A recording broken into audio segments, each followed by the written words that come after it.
voice of the beat. You know what I won't blaze up. Come on, blaze up. It's the beat for me. Wow, wow, wow, wow, wow, wow, wow, wow, wow, wow, wow, wow, wow, wow, wow, wow, for your guy, for your B-O-Y. Drop it for your guy, for your B-O-Y. Do it for your guy, for your B-O-Y. Come on, baby, we love. For your boy. For your boy. Also for your boy. Fix it for your boy. Drop it for your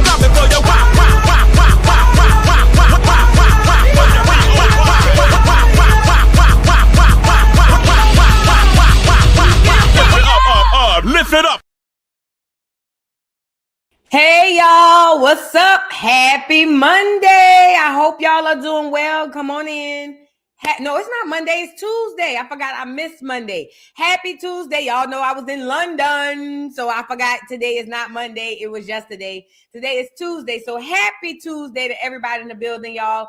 Get up in here, get the likes up on the video. Shout out to everybody. Well, I got a piece of hair.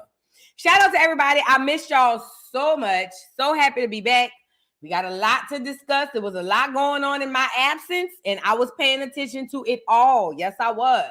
So we got a lot to discuss. Y'all come on in, get the likes up on the video. Before we get into the show, y'all already know the morning announcements. I am Voodoo Doll TV or whatever. Welcome on in. If you are new to the channel, subscribe. We do this every day, Monday through Friday. This is the Morning Joce. And basically, we just come over here and talk about, topics and things that's going on in the world. They can range from a whole lot of stuff. So just pull up, pull over, and pop out. If you have a favorite celebrity, at some point you will hate me. But then you'll come back. They always do. Okay? Because I hate all celebrities. And not all of them. Especially, I just hate the ones that we see the most. Okay? And then we have, what else is the other announcement? Yeah, like the video, subscribe to the channel. Also, ground and meditate. We need to go within. Black America, it is imperative that you wake up. A lot of us are waking up. I'm so happy to see it. It's like, it's just like something I never seen before. So many of us are waking up, even to the fact where Martin Luther King yesterday. We're going to get into that as well. Let me write him down. Let me get Mike on a docket. His birthday was the other day. You feel what I'm saying? But yes, meditate, ground, pray, whatever higher power you serve, you need to be going in touch with that higher power, because this is the time for an awakening. All melanated people all across the globe are awakening, even some clears. It's crazy. But melanated people all across the globe are awakening, as we should. I don't care where you're from on this world, on this earth. If you are a melanated person, you need to be going within. Black America, you specifically need to go within, because the world can't heal until you wake up first. I'm going to say that again. The world can't get better until you wake up, Black America. You have to speak. You are the catalyst to speed this thing up. So if anybody is out there that's Black American melanated, period, but especially in particular, Black American, it is time for us to awaken. We have been getting these calls on a day-to-day basis. A lot of us are getting knowledge we never had before. We're finding out lies about things we've been told all our lives. A lot of our minds are being blown. That is the ancestors, the Most High in the universe, working overtime to wake people up. So I need you guys to not ignore these messages and not ignore these wakings, because you can keep snoozing that alarm. But just like in real life, you're going to mess around and be late, and then you're going to miss your ride. And you're gonna get fired, Faye. You feel what I'm saying? I know. I used to work where I used to snooze the alarm, girl, and you say 2 more minutes, and then you snooze it, and then you wake up and you 45 minutes late for work, and you ain't even got out the bed yet. You keep snoozing that alarm clock. That's your ancestors and the ancestors, period. That's tapping a lot of us. So we need to be able to wake up when we get in these taps. You don't want the 3 taps. You get it? So take the 1 or 2 and wake up, y'all, for real, because we can't keep snoozing these alarms. The world will not heal until we wake up, okay? So y'all, please, please, please go within, ground if you can. I know the weather not permitting it. Speaking of the weather is crazy all over. I just talked to my friend who lives in the Bahamas, and he was asking me if I wanted to come out there. And I was like, you know what? My birthday coming up. I might pull up for my birthday. I don't know. You know what I'm saying? I'm feeling very travel-ish. Travel Vu is coming on. I don't know what's going on. But anyways, he told me even out there it's cold to them. He said because it's like 70, 71 degrees. Y'all already know how I feel about this CERN and this weather stuff and all of that. Y'all already know I feel like this is all directed Well, I know it's all directed. I'm gonna tell y'all can call me a conspiracy theorist. This is all created, if you ask me. But it just sucks. So please, if you're in an area where you can ground, even if you can't take your shoes off, y'all, go touch a tree. I swear to God, you'll be surprised, man. Go to a tree. It's a beautiful day, even if it's cold. Go to a park, find an old tree, sit under a tree, bro. Sit under a tree. Go put your hand on the branches. Go take your hand and put it on the trunk of the tree. Do another one. Hug the tree. You're gonna feel crazy. I know the first time I did it, I couldn't even focus on hugging it because I was so busy looking around, hoping nobody don't see me hug the tree. You know what I'm saying? And that is an insecurity. Girl, I'm telling you, you'd be surprised the wisdom, the clarity, the knowledge. You feel what I'm saying? The wherewithal, the sights. And I don't mean these eyes. You can get from just connecting back with nature. Black America, please. If you don't do nothing, do your now we didn't get there yet, but ground and get back to nature. Also, do your genealogy. Y'all know I preach that more than anything. Black America, you have to understand and know who you are. FBA, you have to know who you are. FBA is a broad term that we call a group of people, but you have no idea who you are. So if you are out there and you are Black America, descendant of slaves, you need to do your genealogy. It is documented proof of exactly who you are and the people who came before you. The only way to get reparations is through genealogy. They're not just going to give it out because you say you FBA. So you're still going to have to do your genealogy. Not only that, knowledge. Knowledge is the first key to freedom. I'm going to say it again. Knowledge is the first key to freedom. The reason why we still slaves is because we don't know who we are. The reason why everybody playing in our face is because we don't know who we are. It's time to do your genealogy, okay? Please, please, please, if you can, all y'all can, because we can make time for what we want, Black America. Do your genealogy. Go back and get these reparations that y'all fighting for. You can get it on the macro level, but there's so much inheritance waiting for you on the micro level. Do your genealogy. You're not going to get it without it, okay? And I don't mean inheritance just with money. So please, it's not just about money. Just please, y'all, do your genealogy because that's very important more than anything that we doing here, okay? And then after that, we got to get into why we're here. We are here. Pastor Todd. This is what we're talking about today. So remember Druski skit with the suit with all the little sayings and stuff on it? That was a pastor that he was mocking. And that pastor ends up responding. And he looks very loose-wristed, but all of them do, if you ask me. But we're going to get into that. And he's trying to basically he's literally tricking the minds of the people. It's like watching a pimp with his hoe in the 70s. We're going to get into it. From Mr. Tendernism is a tap dancing Sambo. Love him down to the ground, but he is gone, Black America. And I get it. We have PTSD, and I think we should fight and make this aware because we don't want more of these crackers coming over here taking advantage of us. You know, it reminded me of that movie Sinners because I believe that Clear Man might be Irish or something because he ain't just no regular Clear. You know what I'm saying? And speaking of Clears, this is just a sidebar. I'm tapping into my conspiracy theory side right quick. Most of the Clears that we have here today were Cabbage Patch Kids. That's why they don't know nobody past their grandmothers. Most of the Clears that we have here today are descendants of them Cabbage Patch Kids. That's why when you ask Clears, hey, who your great grandmother? They start getting fuzzy. They start going, huh? Well, who was your people before your mom and them who came over here in the early 1900s? Well, they don't talk much. That's them Cabbage Patch Kids, babies. They clones. Conspiracy theory, I'm crazy. Don't pay me no mind. Don't pay me no mind. But listen, okay? I believe most of them Clears that came over here during Jim Crow are descendants of they planted them Clears in them fields.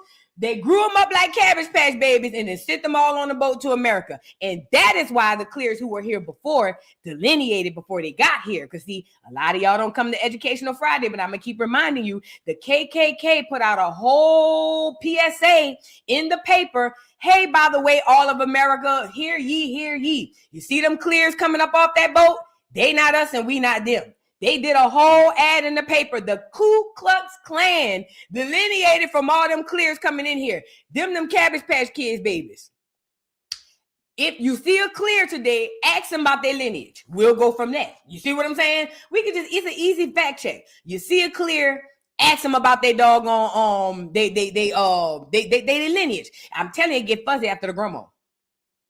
After the grandma, it get real fuzzy. But Black America, all your stuff is right there. Go do your genealogy. Also, we got to talk about Girvontae Davis being stripped of his title for, I guess, I don't know, beating somebody or assaulting somebody. I don't know. I'm so tired of Jasmine Crockett. Now Jasmine Crockett is again Samboing and bootlicking, I'm sorry, for the immigrants. Every time you see her in that wig, she on here talking about the immigrants. She has yet to say anything in support of Black America. Every time I see Jasmine, she's actually using Black American struggle to put as a jacket on the immigrants. So Jasmine Crockett was running around here saying that ICE people are slave catchers. I keep telling you, everybody profits off of our pain. So now you're going to compare ICE agents to slave catchers, and that is like on the low, basically comparing the Somalians to Black Americans through slavery. I can't stand that bitch. We're going to get into her. The new Black Panther Party, no, the fake Black Panther Party led by that Teather, we gotta Joce him, that Puerto Rican Teather, and they say he was he's definitely an informant. And then we also gotta discuss Nicki Minaj versus Don Lemon, baby, the back and forth between them.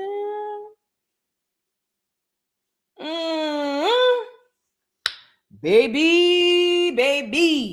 Y'all, we gonna get into it because them two went at each other down to the ground. And I saw Don Lemon hurry up and put in there that she ain't FBA, she ain't Black American. I see, oh yeah, that's a messy punk. That's a messy punk. Oh yeah, I know them kind. And let me say this. I don't know what's going on YouTube, but the last 2 lives I went done came back age restricted. And I know I'm not as careful as other content creators, so you won't see me use words like unalive because honestly, there's nowhere that says you can't use those words. I'm not a follower. So I'm not just going to use and do things that everybody else do. And I get it. Some people will say, well, if you don't use those words, that's why you're getting age restricted. That's not the truth. It's just as of recently, my last 2 lives that I did, not on this channel, but on the other channel, they were extremely age restricted and nothing in those videos caused for them to be age restricted. And that's how YouTube play. YouTube would get on here and be like, oh, we gonna check it. You can appeal it. Girl, you send the appeal. 30 seconds later, here come YouTube. Yep, we stand by that, girl. We not taking that down. And for y'all who don't know about age restricting the video, it messes with your video in the algorithm. So if you see any of my videos, y'all, please like them, even if you don't watch them. If you can, click on them and like the video for me so we can keep these videos going in the algorithm. Again, YouTube really be racist on some shit. I ain't even gonna hold you. They do. Boy, when they get their day, it's going to be a time. You know what I'm saying? It's going to be a time. Because I know they done siphoned and sold billions and trillions from Black content creators. We not going to go there, though. We not going to go there. At any rate, if you're a content creator on here, keep your head up. Keep putting out your content. You know what I'm saying? Don't worry about it. All things done in the dark shall come to the light. Oh, and by the way, if there's any person or persons behind the scenes that's pulling strings on other YouTube content creators, you just know you will be outed. We will find out. And those will be your last days on YouTube.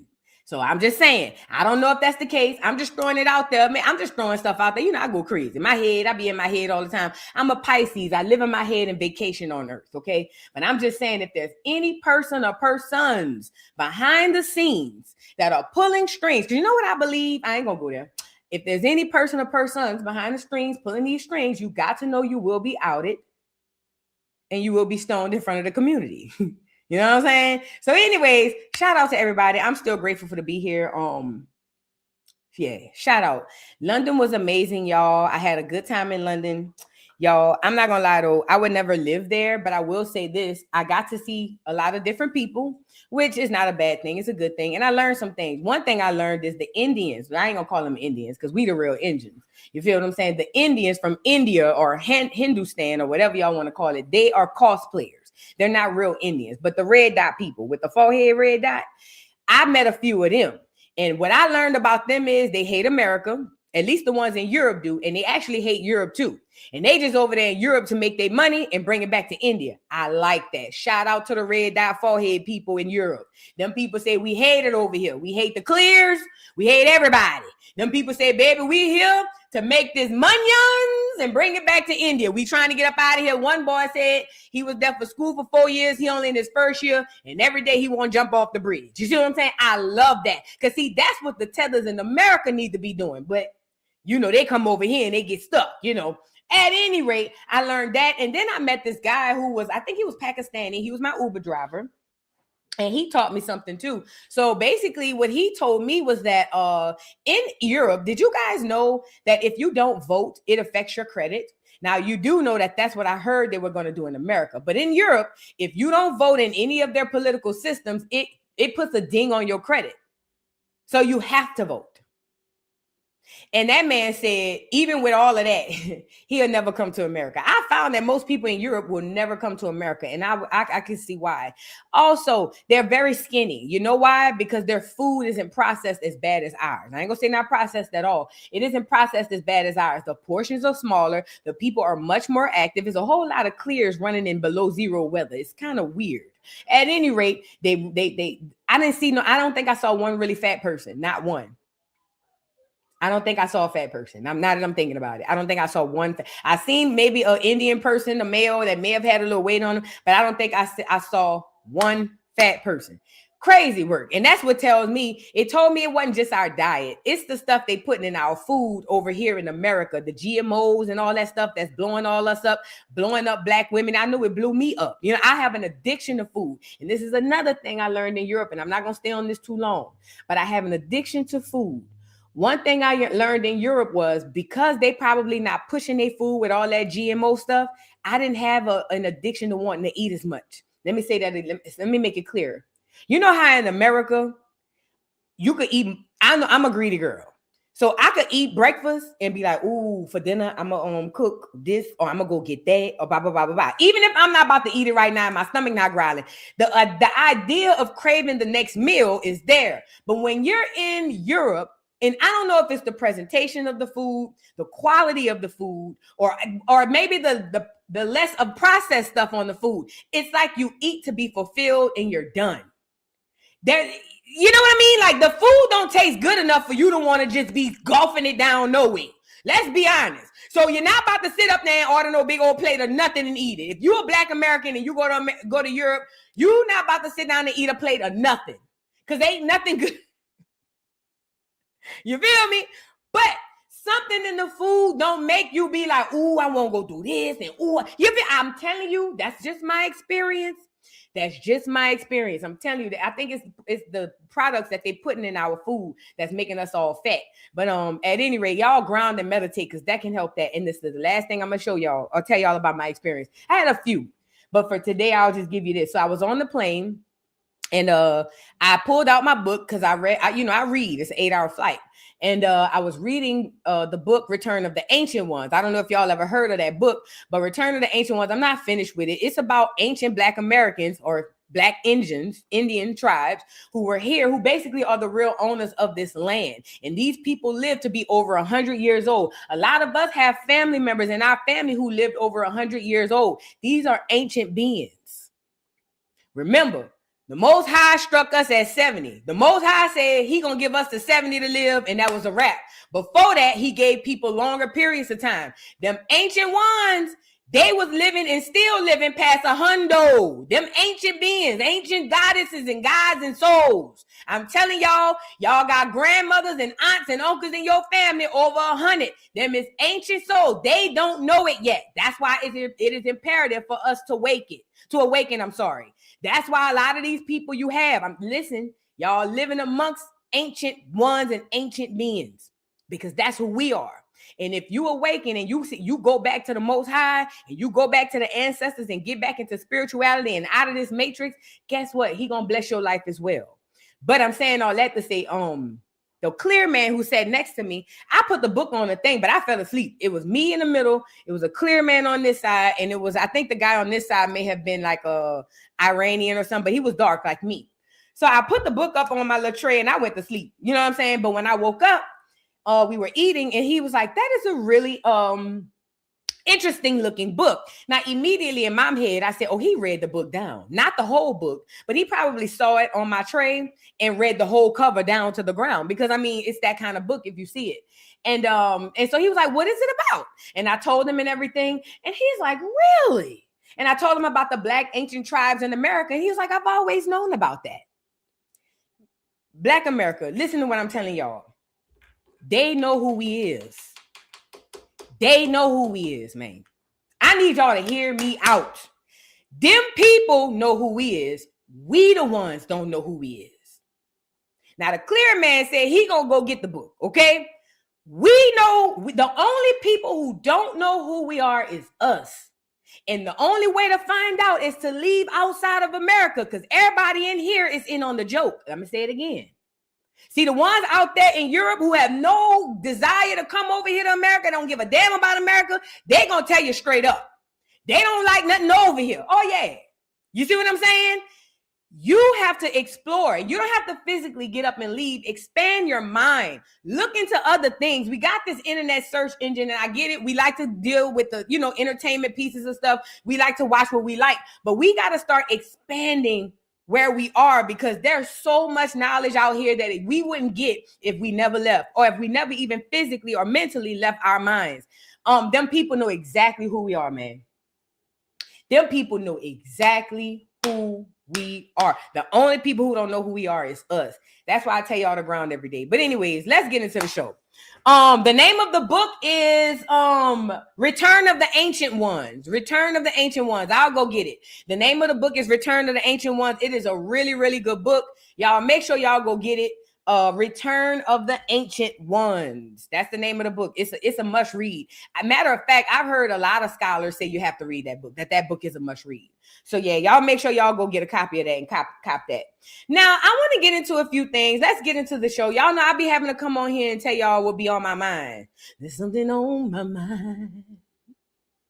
Won't somebody please tell me what's wrong? She's just a fool. You know you in love. What you say? I'm sorry, I got carried away. Y'all know my memory is in picture and video. You know what I'm saying? And audio. I don't remember words. That's why I be struggling over people's names and shit. I want to get here. Y'all seen Finesse 2 times or lady in jail for him? Now the girl is in jail allegedly because they say she took a charge for him. Now, Finesse my little cousin, but he crazier than Rollers and the bitch crazier than him because there's no way I'd have took no charge for that nigga. Now, she been locked up and apparently my girl said she ain't ate.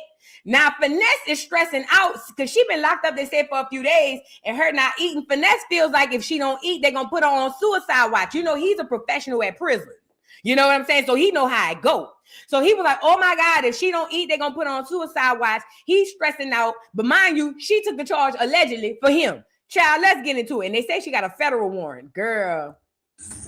And tell Suge, if she not eating, if she keep doing it, they gonna put her on suicide watch. Listen to me. If she keep not trying to eat, what she at? She hung up a lot. She just told me to text her because she had to go sit down because she was feeling so bad. We were just on video with her and she had to keep on sitting down. That's what I'm saying, man. She You can tell she ain't had nothing to drink. She think that shit cool. That shit is not cool. That shit ain't cool to not be eating. Like you gotta eat something. You gotta drink something. You can't just the human body. At least drink the water. Yeah, man. Come on, man. This shit ain't that. That shit ain't that. Man, that shit ain't that bad, man. She just acting like that, man. She was just doing this. Man, I don't give a fuck. I ain't gonna lie. I don't give a fuck. And tell Suge, if she not eating, if she keep doing it, they gonna put her on suicide watch. Listen to me. If she keep not trying to eat, what she at? She hung up a lot. She just told me to text her because she had to go sit down because she was feeling so bad. We were just on video with her and she had to keep on sitting down. That's what I'm saying, man. You can tell she ain't had nothing to drink. She think that she. All right, we heard that part. Okay.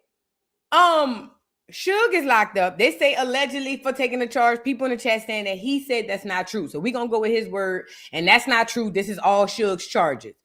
For him to think that Suge is doing some type of peaceful hunger protest is crazy to me. Because I'm gonna tell y'all, I went to prison. I went to jail one time. I was in that bitch less than 24 hours and listen to me good.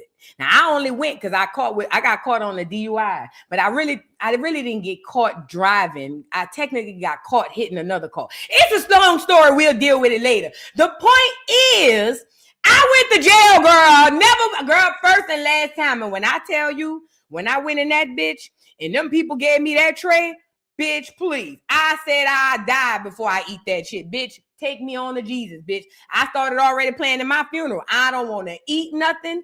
I don't want to drink nothing. As a matter of fact, I got in trouble for giving my tray to the white girl who was bunking under me.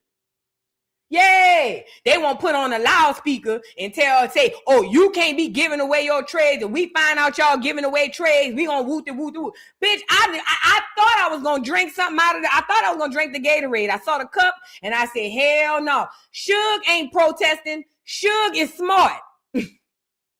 Now see, Finesse, my little cousin, he is a professional prison goer. You know what I'm saying? He goes to prison for a profession. So he can go in and, do his little 1-2, eat his little food, and he going about his business. For us people who ain't never been like that and don't belong in them type of situations, baby, yeah, just go ahead on and, bitch, I'll come out like Dr. Sebi, bitch, 100 pounds lighter, bitch, looking frail, bitch. Bitch, y'all have to wheel me out that bitch like Junior. I don't give a damn. I'm not eating nothing in there. I don't think that girl trying to do nothing. She's smart.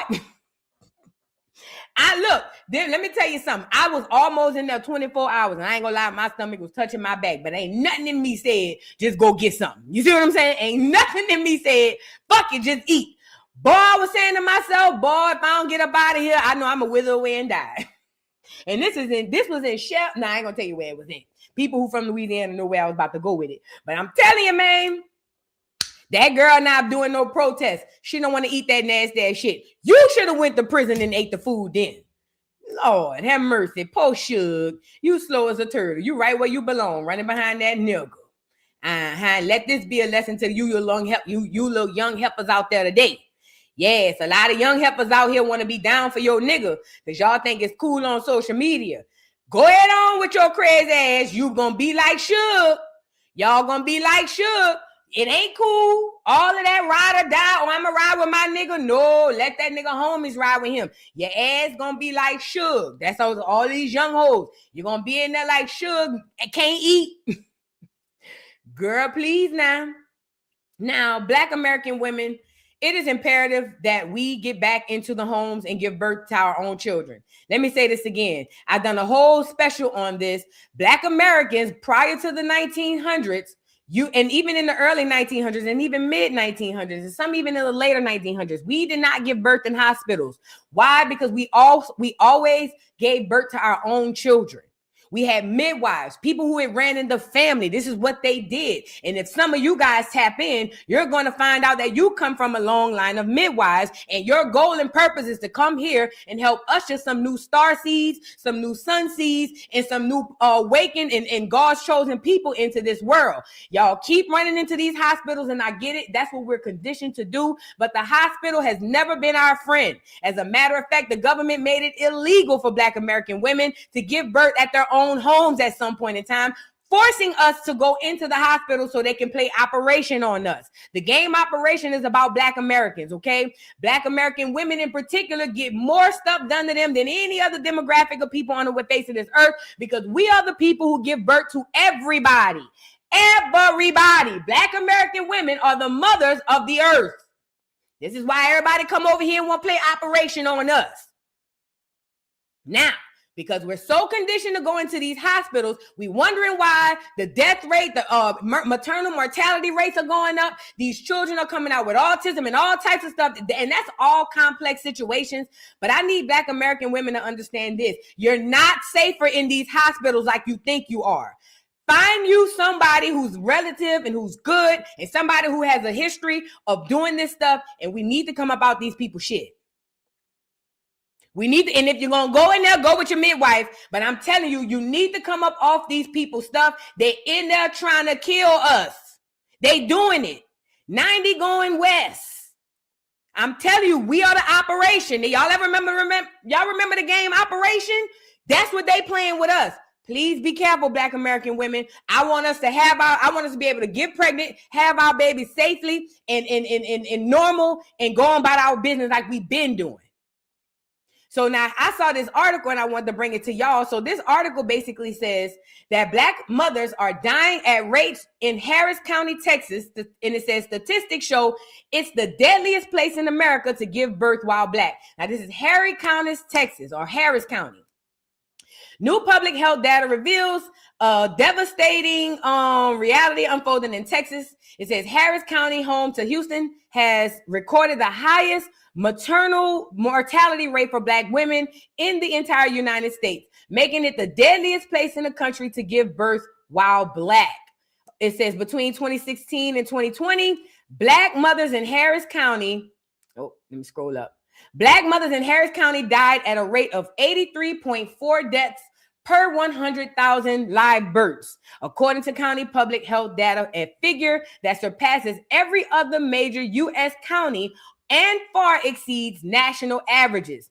By comparison, the nationwide pregnancy-related death rate for Black women during that period was already alarmingly high, and it says yet still significantly lower than it was in documented Harris history or Harris County. Let me scroll down. Hold on, y'all. Get the likes up on the video. It says health experts and investigators say these deaths are largely preventable and stem from a combination of delayed care, inadequate responses to medical emergencies, and systematic failures within the healthcare system. You know what this reminds me of, Dr. Jackie? One Dr. Jackie sitting up there telling us Black women sometimes we complain too much, and don't think because you see a Black doctor in front of you that they your friend. Let me say this again, because I keep telling you niggas, all skin folk ain't kinfolk. Don't think because you see a Black person in front of you that they automatically your friend. That's the biggest trick you done got played on since the beginning of time. Dr. Jackie was the representation to show you everybody don't be on your side, even your own people sometimes. Also, I already know that the medical industry, like the law industry and all these other industries, is filled with D9. And shout out to y'all, but I don't trust all y'all in one situation together, gatekeeping everybody else out of it. I don't, because they gatekeep regular Black people by and large out of these systems. So what oath is it y'all taking under there that y'all don't want regular people? Don't get me started. Be careful on anybody who coming in front of you in the hospitals, okay? I don't care who they is, what color they is. Dr. Jackie is a representation that they don't believe you. And that's the craziest part, because that's one of the main reasons behind maternal mortality rate. Mind you, Dr. Jackie is the doctor to the stars, because they don't care. They don't worry about maternity mortality rate on them. They know that only affects us at that rate. You get it? It goes on to say, conditions like preeclampsia, severe hypertension, and hemorrhaging, when not addressed quickly, can turn deadly. And Black women are systematically or statistically more likely to have their symptoms dismissed or minimized. Dr. Jackie, Black women just have to stop complaining. Black women just have to stop that. I was infuriated when I saw that. I can't stand that bitch. That's why God took her titties. One of the women whose story has drawn attention to this crisis is Mariah Ballard, whose son was stillborn after she repeatedly sought help during a high-risk pregnancy complicated by preeclampsia. It says her experiences reflects what advocates describes as a broader pattern of Black women not being believed or treated with urgency when reporting pain warning signs. It says public health officials acknowledge that race itself is not that. No bullshit. They trying to say race itself is not the cause. Well, then why the clear women ain't dying like that? Public health officials acknowledge that race itself is not the cause, but rather the social, medical, and institutional inequalities, bullshit, or inequities Black women face before, during, and after pregnancy. That is a very horrible thing to say. So remember, I told y'all words are very powerful. This says public health officials acknowledge that race itself is not the cause. That's very important. Because what this article is saying, that it ain't got nothing to do with y'all being Black.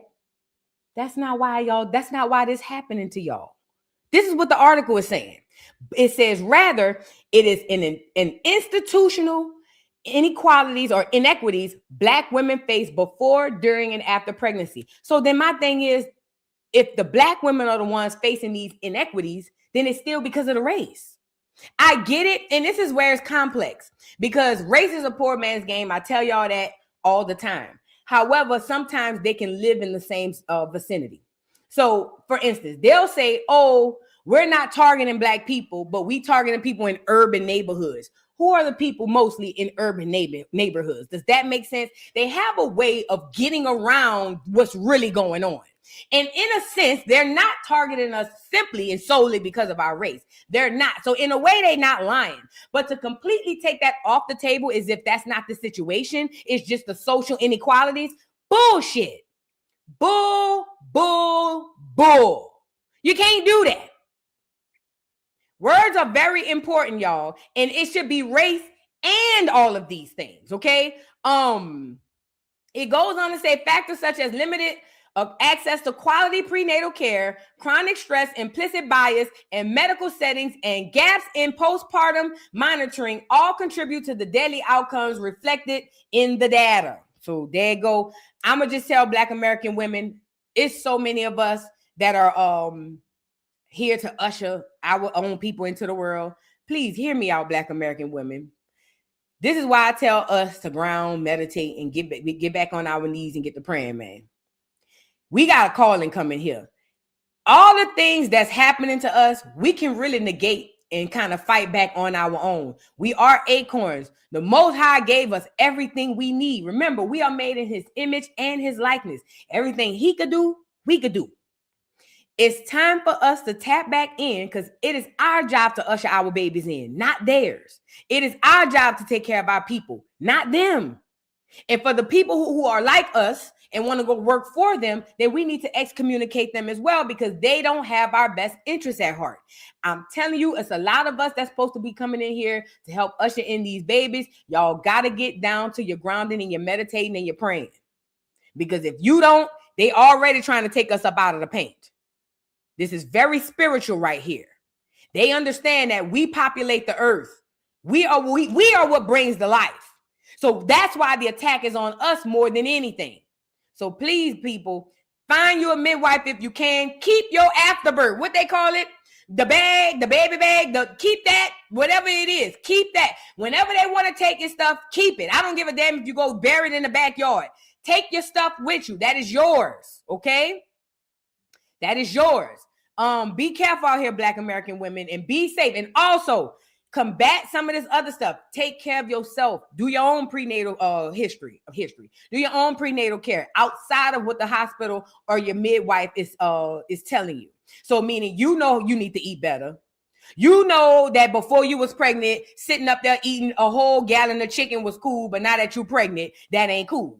So you know what I'm saying? A lot of this stuff is not this difficult. It's just us adjusting. You see what I'm saying? For a small period of time, just to get this baby through here, then we can go back to doing whatever it is we want to do. Okay? So please, please, please, please, please, Black American women, protect your wounds and protect your body. Guard your melanin, protect your grill. What did I say? No, it's protect your energy and guard your melanin. That's my little thing. All right. So I want to move on. You guys, I hope y'all are doing well. Get the likes up on the video. Hold on. I think I had one more before we get. Hold on. Ugh, don't want to see that. What is this? No, I don't think this. We did this last night. Y'all get the likes up. We ain't ready for you yet.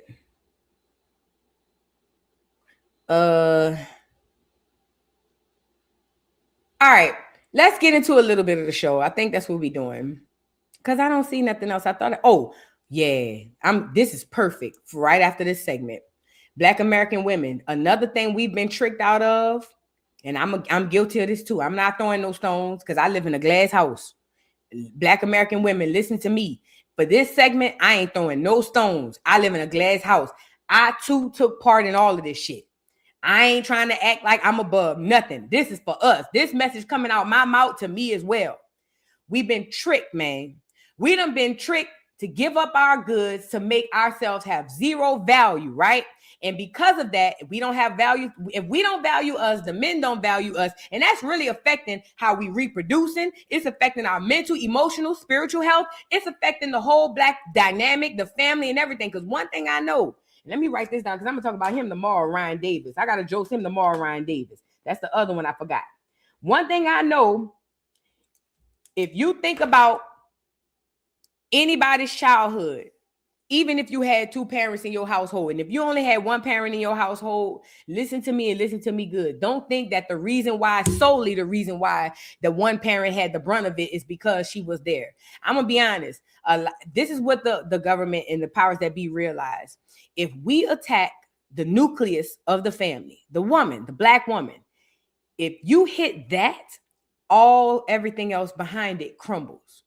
And through media, through music, through all of this stuff, they got us to believe that fighting for abortions are our rights, even though in the 90s, we wanted nothing to do with abortions. We had Black women protesting down to the ground that is not our thing. We didn't even believe in abortions. But however, through media, in social media and all that stuff, now here it is. We don't have no value on ourselves. So much so that we wear everything naked, titties out, ass out. Everybody got the same titties and ass. You know what I'm saying? Everybody got the same body. Everybody's navel look like a damn basement trap door or some shit like that.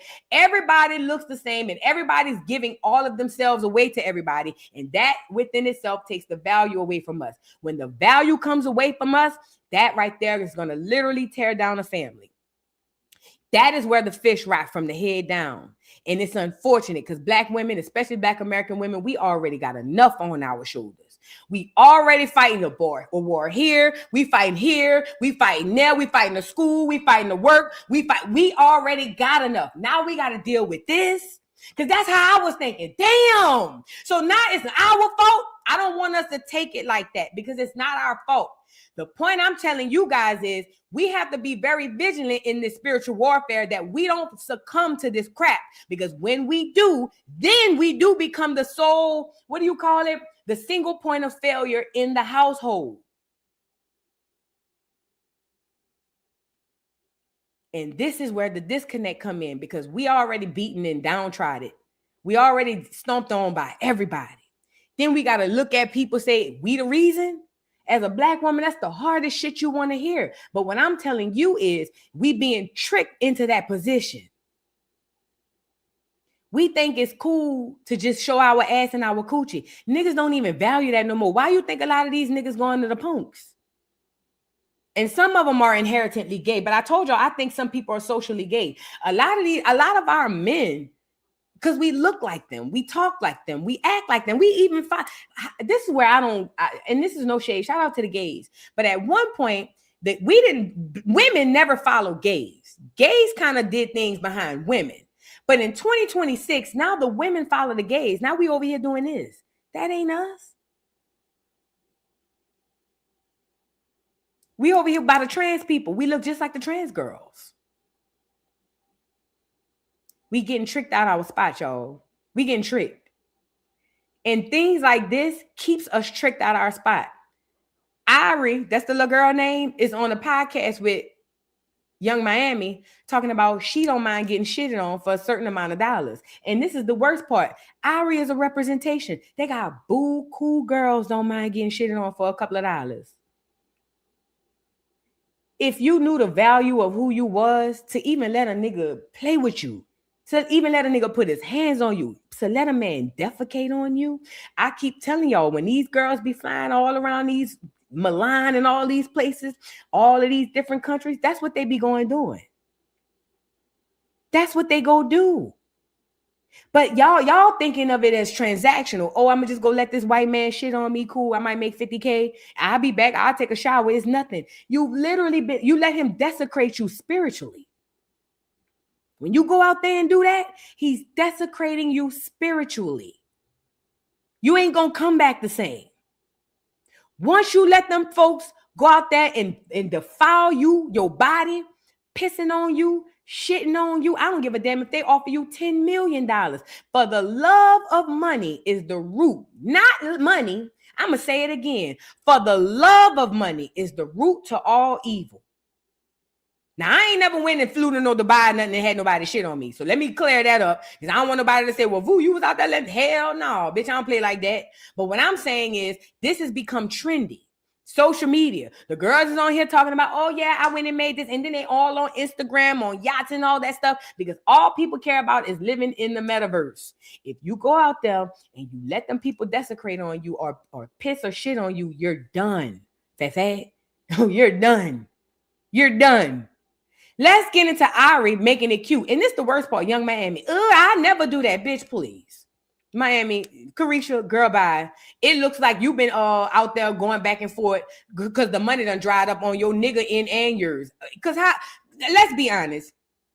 And I'm not from the 305. Maybe she have a whole bunch of successful businesses I don't know about. But how does Carisha make money?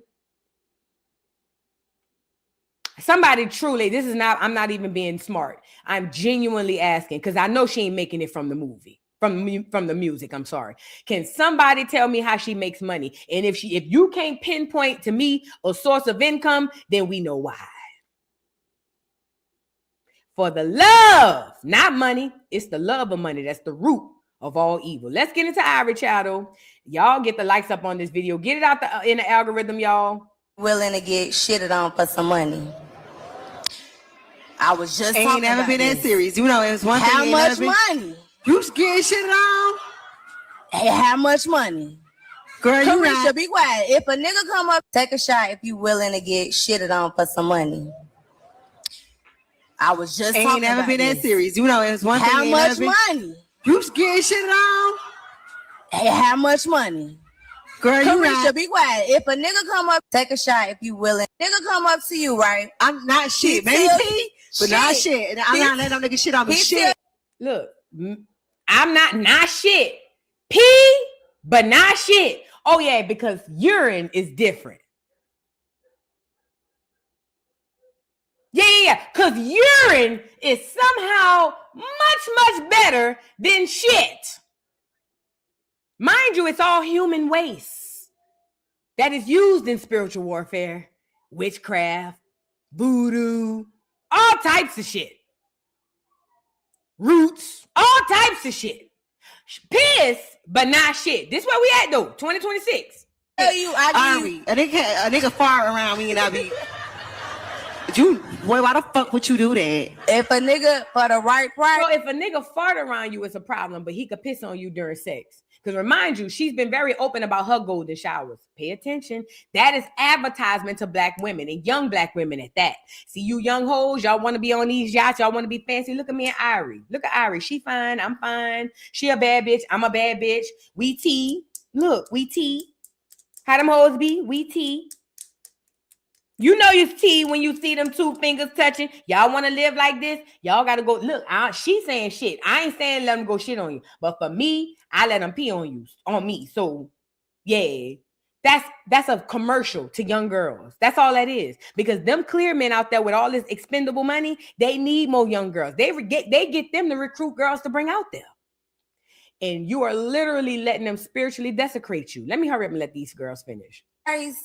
What's the nigga come up to you, right? I'm not shit. Maybe P, but not shit. And I'm not letting them niggas shit on me. He shit. tell you, Ari, a nigga fart around me and I be... You, boy, why the fuck would you do that? If a nigga for the right price. What's the... Nigga come up to you, right? For the right price. What's the price? Hey. For the right price. What's the price? You know why she don't know the price? Because depending on how bad off she is. See, y'all be looking at these girls all fixed up and together. Them hoes be hurting. Them hoes be hurting down. When I see the girls with all the jewelry and the hell, oh yeah, bitch, your priorities all fucked up. You ain't got shit going on. Bitch, you wear your money. And even if you got a home or something like that, that shit built on faulty foundation. You not even smart enough to put your shit where it's supposed to go. Chanel this, jewelry that, $1,000 wigs, 15,000. Oh yeah, bitch, you broke. You poor. You poor. You're broke. You're poor. I ain't counting your pocketbook, but you poor. So I know good and well your business ain't in order. These hoes be hurting. That's why I believe a lot of these hoes be going around the world and to get pissed on and shitted on so they can keep up this image on social media. These people is broke. Where does Carisha make money at? Black women, especially Black American women, because this is becoming a trend. I've seen it a little bit before. Do not listen to me. If you need money, fat, I get it. We done all got on hard times, and I'm not telling nobody what they should and shouldn't do. But there are certain things you got to have a level of moral compass. You got to have a moral compass about yourself, my love. There has to be a line of things that you just can't do. The problem with us in America today is we don't have a line. Most people don't have a line. It's just kind of a free-for-all. You got to have some level of respect and convictions about yourself. This ain't it. And do not be thinking that this cute, because guess what? They don't tell you all that's be going on when they be going out there to get pissed on and shitted on. They only show you the 5 minutes on the yacht with the clears and the bike. They don't show you everything. You see what I'm saying? Be mindful of that, y'all. Be very mindful of that. Please, yeah, and older women, my age, even people not even older, women who are wiser, we got to start talking to the young girls. We do. And I get it. We feel like, oh, they don't want to listen. Well, find one who will, goddamn it. Find one who will. Okay? Because all of them ain't going to not listen. I'll tell you that. One thing I learned hanging out with my daughter, and my daughter's 23 years old. Well, one thing I learned is that I ain't gonna lie, a lot of these kids gone, and it ain't their fault for the most part. It really their parents' fault. But for even the ones who we deem is gone, a lot of them ain't even gone. You know what I'm saying? We just got to take time to put in work with these children. We got to, because that's the only way. Now, Girvontae Davis, they got his belt and took his belt from him because apparently he around here with domestic violence and all of that. So you want to pop niggas in the ring and bitches on the sideline? It said Girvontae Davis stripped of WBA lightweight title following arrest warrant over domestic violence allegations. It says Girvontae Davis is no longer, or officially no longer, a world champion. The WBA removed the belt and labeled Tank a champion in recess after an arrest warrant was issued by Miami Gardens police. According to WBA President Gilbert Mendoza, of course it's a clear man, who announced the news on a Spanish language talk show, multiple factors played a role. It says, yes, the arrest warrant tied to domestic violence allegations was a major trigger, but at the same time, Davis's inactivity inside the ring made the decision easier to justify. What the fuck? The arrest warrant that led to Girvontae Davis being stripped of his WBA title or lightweight title stems from serious accusations made by his ex-girlfriend, Courtney Russell. Is she white?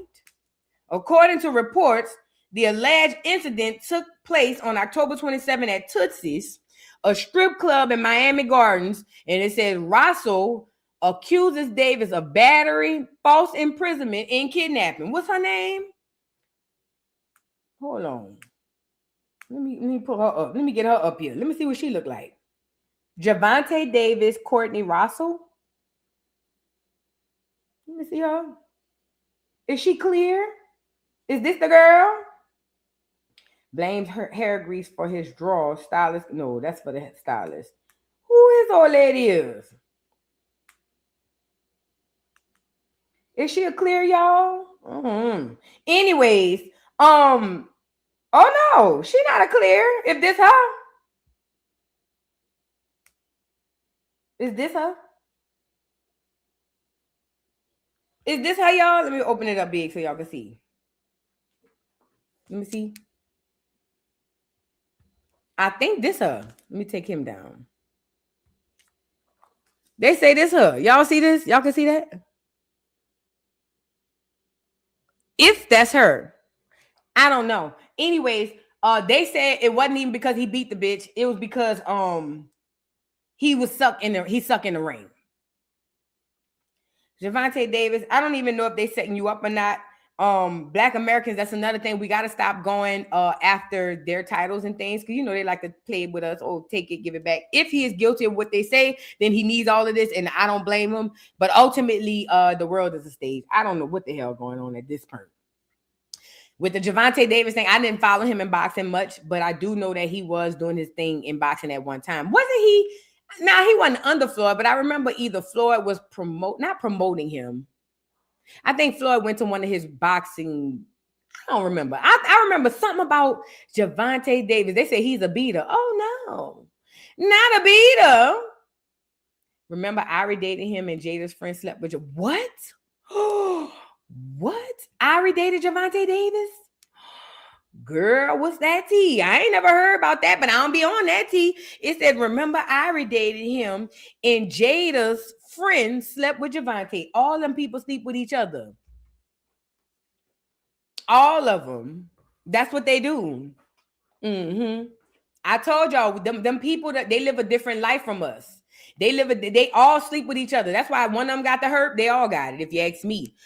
Just Drea Britt, thank you so much for becoming a new member. I appreciate you.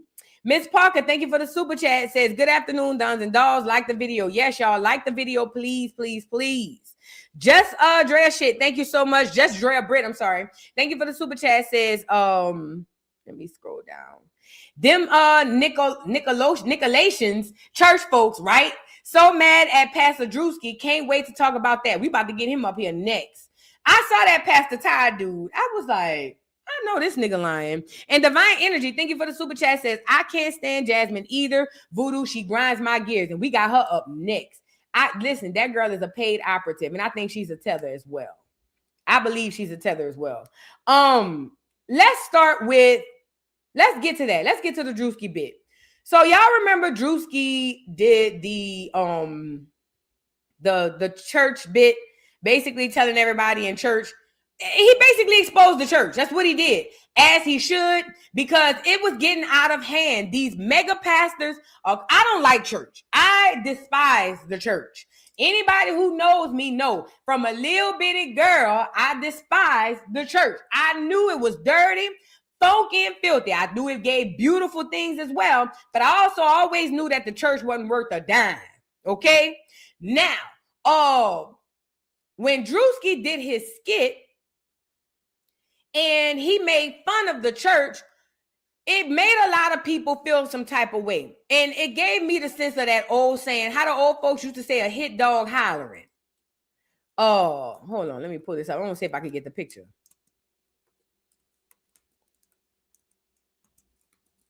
It gave me the sense of a hit dog hollering, if you ask me, because it was too many black people really upset about the skit. And you know why? Because when them people are in this shit in real time, they don't see the bullshit.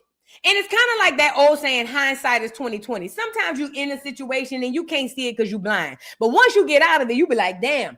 What Druski did when he came on and did his skit was he shined a light on what the hell the foolishness be going on around there. Now, the problem is the church wanted to be able to have all this foolishness and not be held accountable for it. And when Druski put it on blast, that put a mirror in front of them. Now, I tell y'all all the time, the two ways to find out the truth is between Mad Day and a joke.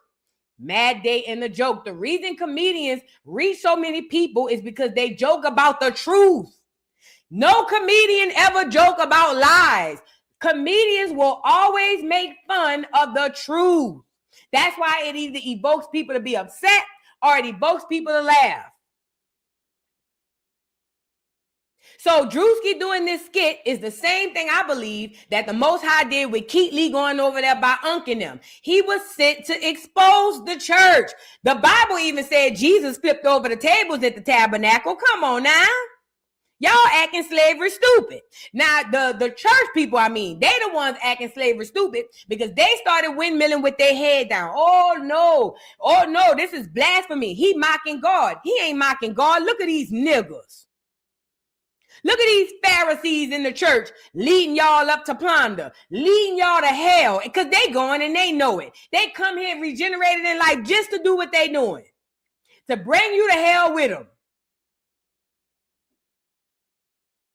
They really trying to flip this narrative as if it's a social media thing or it's a Druski thing. It was a mirror and a black eye on the black church. That's what it was. You know what? When they took that organ about them churches and gave you niggas drums and a drum set, that's what messed it up. Oh, yeah. See, church wasn't supposed to be all of that. I remember the first time I went back to a regular church in the 90s, I seen a drum set fuck me up because I came from an old Baptist church my grandma used to go to. I'm talking about that man was old and contrary. And he sat on the stage and he said, oh, you know, he was one of them old men. He was about 80 in the 90s, bitch. You feel me? My grandma, I came from an old church. They had 2 organists. That's it.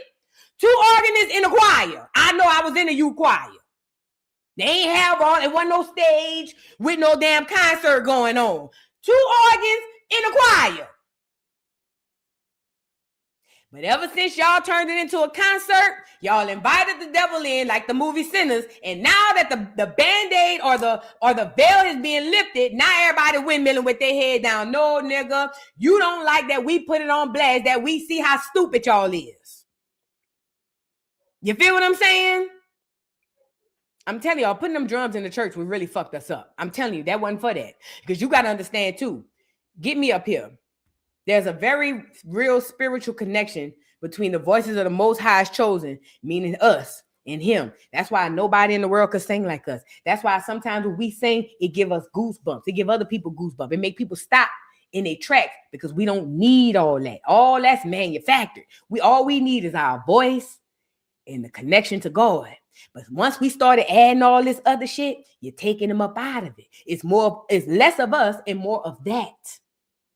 Okay, so fast forward, they get outed. I don't know why we mad. Them niggas should have been outed. And like Jesus, I understand why he flipped over the table in the tabernacle, because I've been ready to flip that bitch over. Now, fast forward. Here come the pastor, Pastor Todd. Now, let me get him back up here. Now, this is the pastor in question. Now, he responded. This is named Pastor Todd. He responded to the skit, but he's distancing himself from the skit. Mind you, Druski is dressed and acting exactly like him in the skit. I need you guys to understand this. Listen to me and listen to me good. This is the pastor who's going to come on here and tell you this skit had nothing to do with him. He's going to gaslight the audience and tell the audience this was actually y'all punishment for being distracted. Narcissist time a trillion. But I need you to bury this look in your picture, in your brain, because this the same pastor gonna make us, he gaslighting the shit out of us like we ain't looking at what we looking at. He got his whole outfit on. He posing like him. Come on, man. Look at the picture. Who you think Druski randomly said, let me go randomly get this jacket and randomly pose just like this nigga and randomly do the same shit? Come on, man. I gotta get in my boosie bag. Come on, man. I need you niggas to start using common sense. The nigga was specifically attacking certain preachers. And I believe God used all kinds of things and people to bring to light the lies in the bull. Oh, yeah, I believe he a punk too. But let's get into Pastor Todd's response to the church. Now, this is why, when I saw this, I'm not going to lie.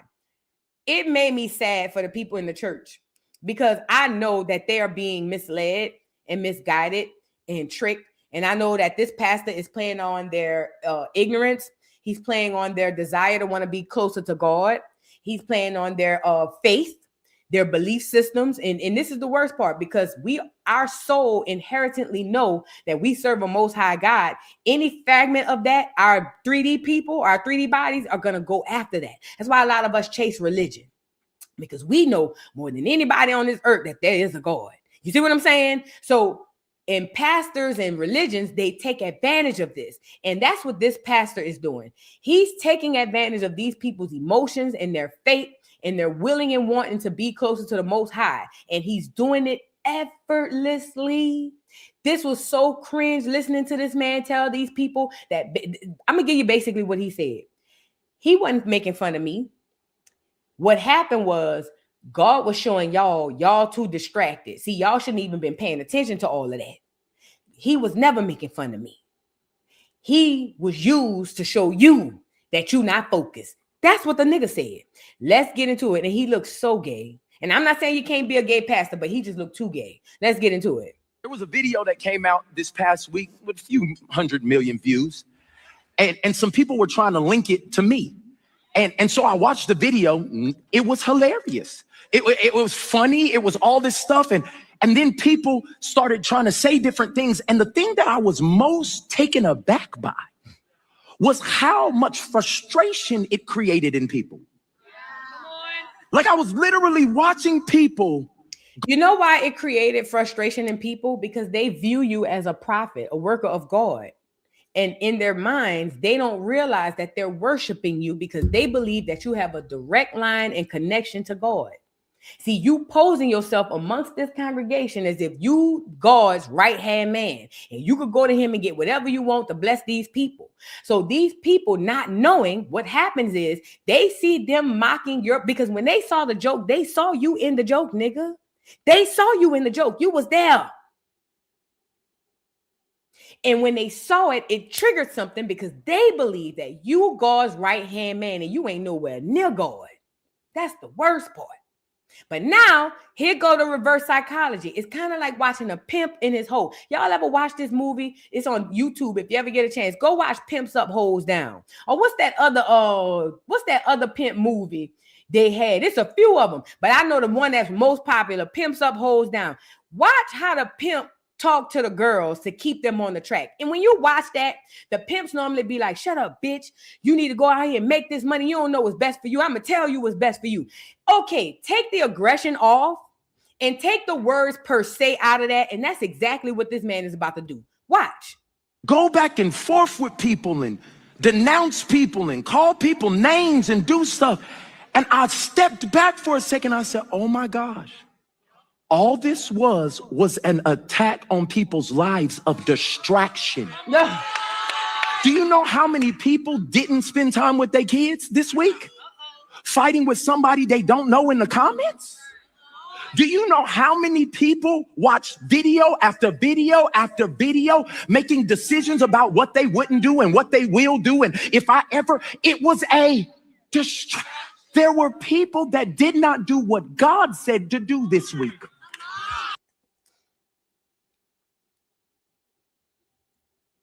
Did y'all see that? So he's telling the people it was a distraction. You could have been dealing with your kids. You could have been dealing with that.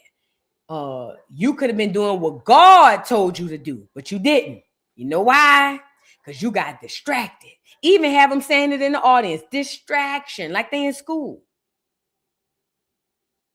Oh, yeah, they buying it, Dina. Girl, they buying it on sale. Girl, they buying it wholesale and on sale, girl. They are buying it down to the ground. Yes. They are buying it. Because they needed to be in the know of what was happening in culture. And you thought it was some attack on the church. No, it was attack on your focus. Woo! How you feeling, Pastor Mike? I don't even know really what happened. Because I've been off of social media. You mean to tell me you ain't seen this? Now he lying on the pulpit. He lying on stage. You mean to tell me you haven't seen this? If I don't give a fuck who you believe or what you believe in, you not gonna tell me he ain't seen this shit. I will put my neck on the chopping board right now. He seen this. Because one thing about a person who work behind the scenes, we get people who personally know us and be like, bitch, you seen this? Oh, you seen this? I know he seen that. But now he on stage saying, y'all the ones distracted. I ain't even see it. I don't even know what's going on. I hadn't even. And if he can lie about something that small, what else you think he lying about them people or lying to them people about behind that pulpit? Oh yeah, he changed his appearance. Thank you, KK 5-star. You are absolutely right. Because look, in this video, he made sure to dress down. He don't have all that shit on.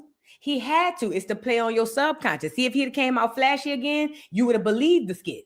So he had to dress down to play on your subconscious so you can say, not my pastor. See, he a nice person. If he came out with them labels on this time, you would have put the 2 and 2 together. They play on y'all. I had a few people tell me what was going on. I was like, that's crazy. I don't even got a Rolls Royce. What? Like I didn't know. Like I like people AI-ing pictures and doing stuff. I said, I didn't remember being that big. I was big, but I don't remember being that big. But you know what I'm saying? Like that was kind of the vibe. But the reason I couldn't get distracted is because I'm building something. The reason that I cannot be moved off of my post because what God has called me to. Bullshit. If you were so undistracted because you was building something, you wouldn't even be on here addressing it. If you were so distracted by your building or whatever it is you claim to be building for, you wouldn't have even addressed it. This nigga is a pathological liar. Listen to me and listen to me good. This Pastor Mike Todd nigga is a pathological liar. And I learned this in the movie Ray. Scratch a lie, find a thief. And my grandma say, if you lie, you will steal. And if you steal, you will kill. That's what my grandma used to tell us growing up. That's what she say. That's what I don't know. You feel what I'm saying? I'm just going off what the old people used to say.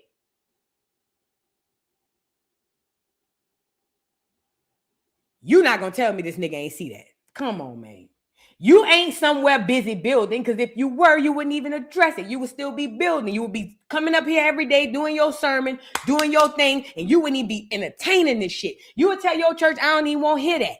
I don't even want, I'm good. When a motherfucker is really building, he be out the way. Get me up here, because a lot of y'all don't understand. A person who's truly building ain't with you every weekend. They not talking to you every day. A person who's truly building is out the way building. They out the way, like all the way out the way. I'm talking about a person who really building. These niggas, they use their titles as ways to confuse you and to lie to you, because they know most people are going to believe him because he's a pastor. He's got this big congregation. Like, why would he lie when the whole time all he do is lie? That's all he do. This man, I don't know this man from a can of paint. What's his name? Pastor Mike Todd. This man is a pathological liar from my perception. Girl, I can't believe the people was buying this. Representing God to the lost and found for transformation in Christ. That's what I'm supposed to do. There was a video that came out this. And let me also add this to my people. The biggest problem was, and you might not understand it, because I know how my brain works, but I'm going to try to say it where you can understand it. The biggest problem with Black Americans is we ran behind Jesus and we left Christ. We chased the character.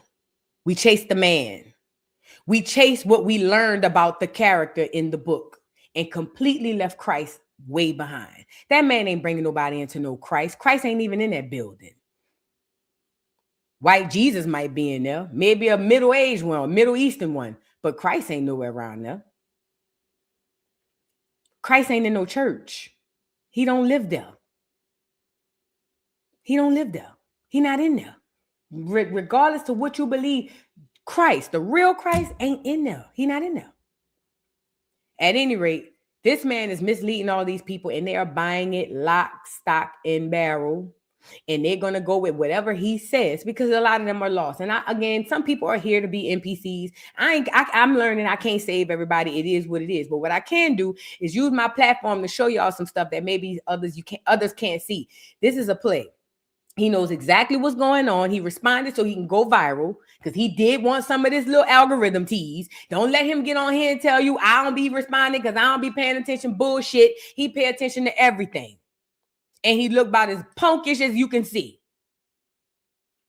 Black America come up out of them people churches. I'm going to tell y'all now, you're going to go down in them. You're going down in them. If you love the church that much, you're going to be in there when he tear down. Because you got to know he coming to tear down. He said that. I ain't said it. Keep on running in there looking for God. Keep on. When he blow them bitches up, I don't want to hear your family on order. I don't want to hear none of that ugly ass shit. Y'all be having more loyalty to regular people than even what you believe in. You know? At any rate, let's move on. Y'all get the likes up on the video, please, and thank you. I'm sure hoping y'all having a good day. I want to move to, wait, we just did Druski. Hold on. Let me get him off of here. While we on Druski, who we just did? We did Pastor Todd. Yeah. Now let's go get, oh yeah, we did Girvontae. My bad. I'm sorry. I have a list I'll be writing down. Let's go get, Unc from Mr. Tendernism. Okay. I know I heard a lot about what's going on with Unc from Mr. Tendernism. He's the black dude from, Tendernism and slamming the plates down and all of that because the food is so tender. Keith Lee went out there and he visited the place, and Keith Lee showed us that the food is in fact not tender. And actually he showed us that it's a scam. The whole meat falling off the bones. They was just kind of cutting it down the middle, and then when you pick up the bone, then the meat falls. So that was kind of a scam. But either way, we all was over there, wanting to, not me, but we all wanted to patronize because we thought it was Unc. Turns out, fast forward, it was never Unc. It was a clear man behind this whole thing who then put Unc on a plane after he got popular and started introducing us to a bunch of Mexicans behind the scenes. Now, I went back and watched Keith Lee's review of the food, and even another girl's review of the food. And what I found is that a lot of them spoke on the seasoning. You know why the seasoning don't taste good on most of that shit? It's because who's back there cooking? He got a whole bunch of clears back there cooking. Mind you, Unc is the mascot. Unc has always been the mascot. And I believe Unc, this ain't his first rodeo. I believe he take Unc around to every location. I don't think this is his first one, but I believe if this is the second one, he takes Unc to every location to open up these locations. He's literally like a pet dog. Like, I need you to come on in here and get these niggas to come in here and eat my food. He's a willing participant in being the mascot. That's why I want us to go off on this situation, but not get too emotionally attached, because Unc is living a good life. Unc couldn't ask for a better life. I tell y'all all the time, they got people in America still like this in 2026. There are black people who just love the fact that white people are there. So here it is. They say Martin Luther King's birthday was yesterday, right? And y'all already know how I feel about Mike. I don't too particularly care for Martin or his fat ass churn. But at the end of the day, I know that the government and everybody else has used Martin Luther King as a symbol for us to be docile, even though he was the very person that stole all of our inheritance. Yes, Martin Luther King marched us up the mountain and took everything we had. We got up there, hold hands to sing "We Shall Overcome," and came back down the mountain, broke it in a joke. And here come Unc.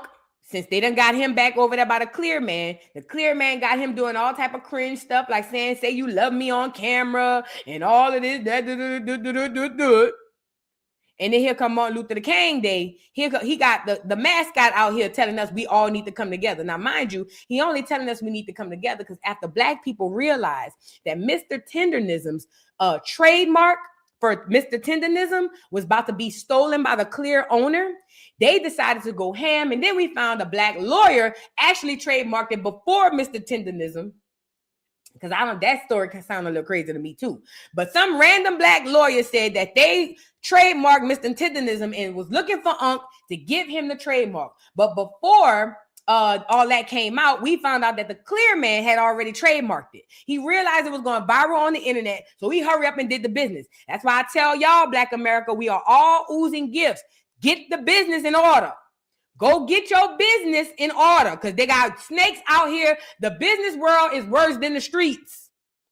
Fast forward, he put Unc on a plane and said Unc got to go somewhere. We didn't know where the hell Unc was going. The next thing you know, once the business went down, because we stopped going once we realized you not only stealing from Unc, nigga, you using him. Black America went crazy on TikTok, Twitter, Instagram, Facebook. He started losing customers, and what did he do? Unc, I need you, bro. Come back. He went and got Unc to come back. Unc is running around the restaurant, holding hands or hugging, kissing babies and shaking hands like he a goddamn president or something like that. And he got Unc on here to give us a special message on Martin Luther King Day. See, he need us down there to his restaurant to eat that nasty ass food. Now that we know that Unc ain't really, this whole Unc situation ain't what it is, count your days, cracker, because your ass is about to be out the door. And I believe that Clear Man is a demon, and whatever deep, dark, nasty secrets he got, the ancestors was on you, nigga. And they use Keith Lee to expose you, and it's all gonna come out. Everything done in the dark will come out in the light. Look at how he got his mascot. I don't know which way I need to point, but y'all, Unc gone. Let's get into it. I'm doing today, Dr. Martin Luther King. Good man, wasn't it?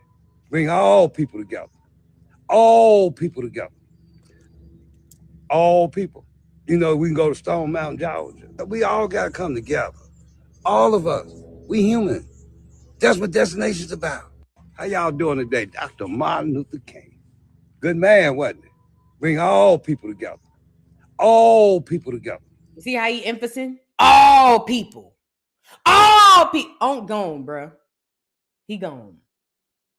This song's dedicated to my homies in that gangster lean. That nigga gone. He in the gangster lean. Y'all might as well. I tip my 42. He gone, bro. He gone. You can't do nothing with Unc. There's nothing you could do with Unc. It's over. It's over. Y'all still trying to come to the party, but welcome to the party. You're late. It's a wrap. That man gonna die under that white man's bosom. He gone. We can't save Unc, but what we can do is use Unc's situation, as an example as to why these crackers not about to keep coming in, capitalizing off of our gifts. I keep telling y'all, we are gifted people. We are made in his image and his likeness. They know that, and they know that we don't know who we are. So everybody comes over here and capitalize off of our stuff. And they make millions of dollars that's going to be able to help them and their families, their kids, their grandkids, and their great-grandkids. And we are left holding the bag with nothing. We have to stop doing this. Look at this Clear Man. This man is the devil. Can't nobody tell me otherwise. I see a demon in his eyes, and he's been exposed for a reason. This is what I believe. My download I got on this was that this Clear Man done some real deep, dark, dirty, nasty, funky shit. And the ancestors, I don't know who he crossed. I don't know whose ancestors, or maybe just the ancestors said we done had enough. Put him out there. I tell y'all all the time, God, the Most High, the ancestors in the universe are working overtime to expose this stuff. And whatever it is or whoever it is he crossed, they is on his ass. And he will be taken all the way down. This is the beginning for this cracker. This is only the beginning for this man. He about to be exposed, never to be brought back again. And I hate how he will call it Unc. Oh, Unc, he's an owner. Unc don't own shit. You really think that cracker done went 50-50 with Unc on any business? Think about it. We can't save everybody, but what we can do is use this situation to make other people aware. Watch this man's eyes and watch how he is with Unc. He's just, I'll let you watch it. We're up here at Destination, Walt and I. We're just having a blast up here like we always do. Hey, it's a bunch of fun. Come enjoy yourself at Destination, right here on the corner of State and Florida, and here in California. This is the place to be. If you want to enjoy the summer, be with Destination. That's about it. All right, we're up here at See how he uses him? Like, it's like, you know what to say it. And here go on. Come on down, number one in the nation, Destination Smokehouse. And then, okay. That's his workhorse. That's his ad dude. That is Calvin. That's Calvin. Look, He got Unc over there working slaving down to the ground. Mind you, he just put Unc on the plane and told us Unc ain't coming back. He was making all the videos by himself. And then all of a sudden, here he go back again, and he got Unc all in the videos. We never wanted to see him, and he made sure to make us know that this wasn't all about Unc. That's why he started showing us all this other stuff.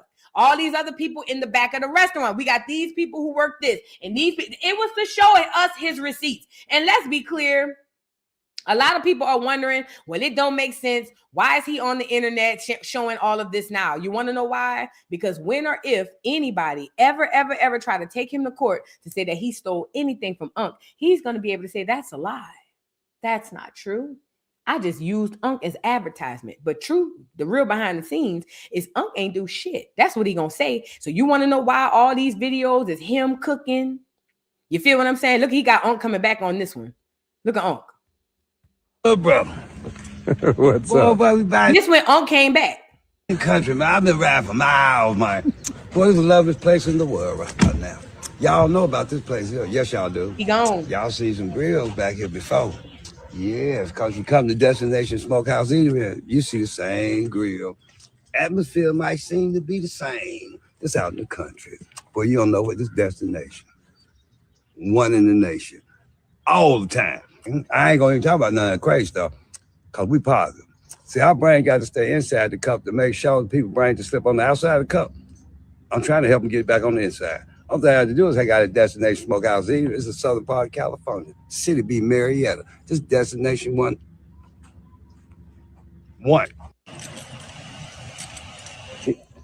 There's nothing we could do with Unc, y'all.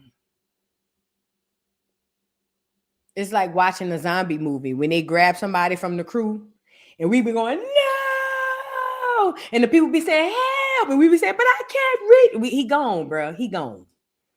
Unc is perfectly fine where he is, working up under that white man's thumb.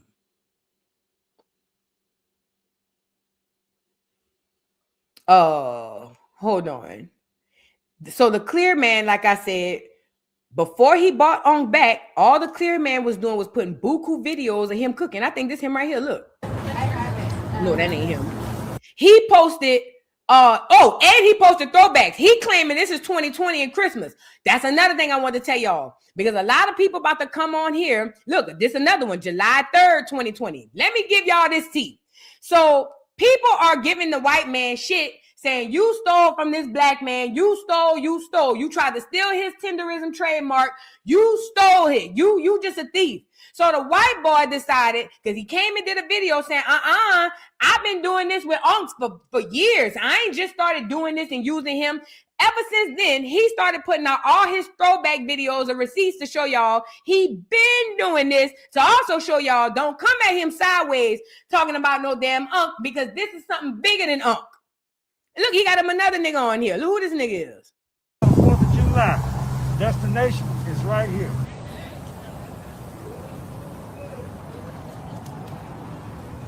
This is July 3rd, 2020, y'all. How's it going this morning, Walt? What do we got going for everybody? All right, we down here at Destination. We like y'all Well, that's him and Walt.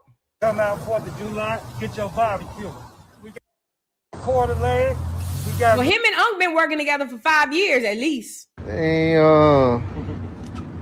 December 31st, 2020. Let me tell y'all something. These are receipts. This is not for your consumption. He don't give a damn how many views he get on these videos. It's the same reason that Todd pick up them kids every day after school and say, hey, y'all. Say, hey, daddy daycare. And then the kids be in the back saying, hey, it's the same thing. He dropping his receipts. So when you niggas come and try to say you stole from Unc, he can say you a lie. You a lie. That's why all this throwback, he don't give a damn if you see him or not. Whenever y'all try to take him to court, he gonna say that's a damn lie. Look, posting all of the people. This when he sent Unc away, posting all of the different people that's working behind the scenes. This is to show y'all this has never been only about Unc. Unc is just the face. I have a whole operation going on over here. I mean, Unc is cool, but the business still gonna business. I don't believe that's his call, Queen. Queen Lioness said, do you believe that's his call? Absolutely not. But then again, it could be. Because one thing I learned about these crackers, they like to give us little trinkets to make it seem like we doing something. You know, one thing about them, they know we love to look good and they know we love to ride good. They'll get us a little call. Especially if he making money. Yeah, he'll get him a little call. That ain't nothing. That's an investment. You know what I'm saying? But I'm saying all that to say Unc is a mascot and he's gone. Let this be a lesson to us because a lot of us about to become entrepreneurs and we about to start doing stuff. And these crackers, not just in the regular world, even in the metaverse, they come in and they sleep on you like vultures. I see them do it all the time with YouTube content creators. I cringe when I see all the emails coming to me. Oh, we want to collaborate. We want to collaborate. I don't want to collaborate. I don't want my page with a whole bunch of ads running through that shit, talking about buy this, buy that. And I'm basically running my people to the, you know what I'm saying? That's just for me. But they know that we have the gifts. That's why they come at us. Any black content creator on here knows your DMs and your emails be filled with bigger platforms wanting to collab with you. And collab means, can you sell my stuff on your channel to your people? That's what that means. We got to protect what we believe to be ours. Everything ain't for sale. The problem with people like Unc is everything is for sale. And I get it. He probably come from an impoverished area, probably didn't come from nothing. That's why the cracker always dangle that money over our head because they know that we know, you know what I'm saying, that we need it. Yep, just like Cadillac Records, exactly like Cadillac Records. Exactly like Cadillac Records. And they getting a lot of these niggas on these podcasts too. These niggas signing 360 deals for a podcast. Oh, yes. I've been telling y'all that. Be careful out here in these streets. Unc is gone. We can't save him. And it's cool. It just is what it is. We just got to be mindful moving forward. Yeah, the car. You know what's crazy? It's Rondo. It's just like it's just like when you sign to a deal, to a label. You know how when you sign to a label, they give you upfront money and everybody be flashing and flossing and, oh, we so happy. We so happy. And then they never get nothing afterwards. Yeah, it would make sense. If I was a conniving, evil person and I was stealing from this old man, I'd get him a nice call. Sure would. Just to be able to tell the judge, and I paid him. Look at his call. And as soon as Unc receives it or accepts it, he could say that was his form of payment. Look, he got a vehicle. Don't matter if Unc made this nigga millions of dollars. I paid him. He got a car. Nigga say probably a Cadillac. Probably. I mean, listen, it makes what's spending 80 to 100K on a car when you about to make millions. Think about it. You a conquistador or colonizer and you going into a different land. And these people don't know who the hell they is. And you know for a fact you can make millions of dollars off of one. You just got to find the right one. I need y'all to come in my mind with me because this is how I see it. These crackers come over here from all these different places. Not just the crackers, some of the black people too.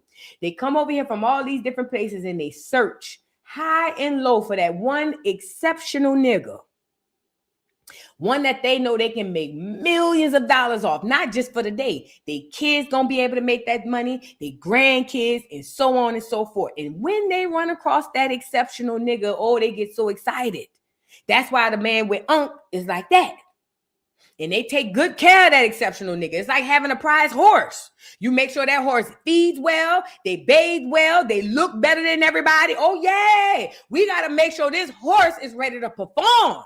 So all the health records is up to date. I'm talking about best medical care, all of that. Because I need this horse to win these races when I put him behind that line. So they find their exceptional nigga. And they dress him up. And they put him out there. Look, I got me an exceptional nigga. But y'all looking at it as, oh, congratulations, Unc. Not realize Unc is really getting taken advantage of. Unfortunately, some of us willingly want to be taken advantage of. We can't do nothing with that. But what we can do is pay attention to what's going on and guard our stuff. Okay? Guard our stuff. Yeah, somebody said he said in the interview that it was just him. I'm assuming that means no wife, children, no grandchildren. Probably, because let me tell you something. You would have to get a man who don't have much family. Because I know for a fact, if he was my grandpa, bitch, the way I'd have been down there tearing up Destination Smokehouse behind my people, bitch.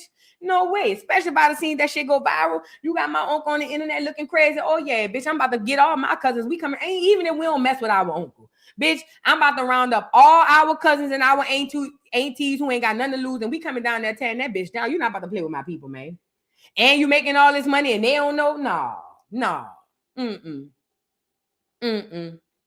Even if we don't like this nigga, this could be the uncle nobody like.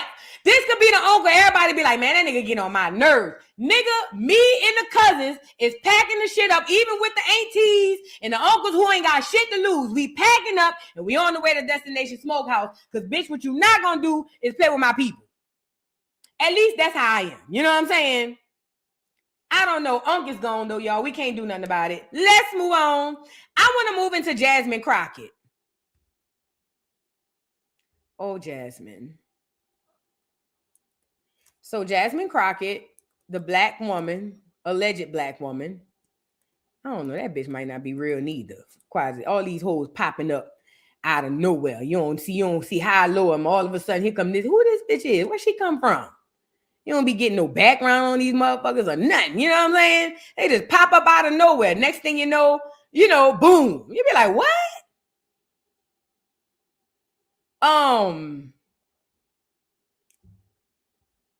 Let me see. Somalis. No, what she say? Slaves. Let me get her up here. So Jasmine Crockett is talking about ICE. Remember, we got the fake Black Panther party going on. We're going to talk about that here in just a second. But Jasmine Crockett did an interview where basically she called the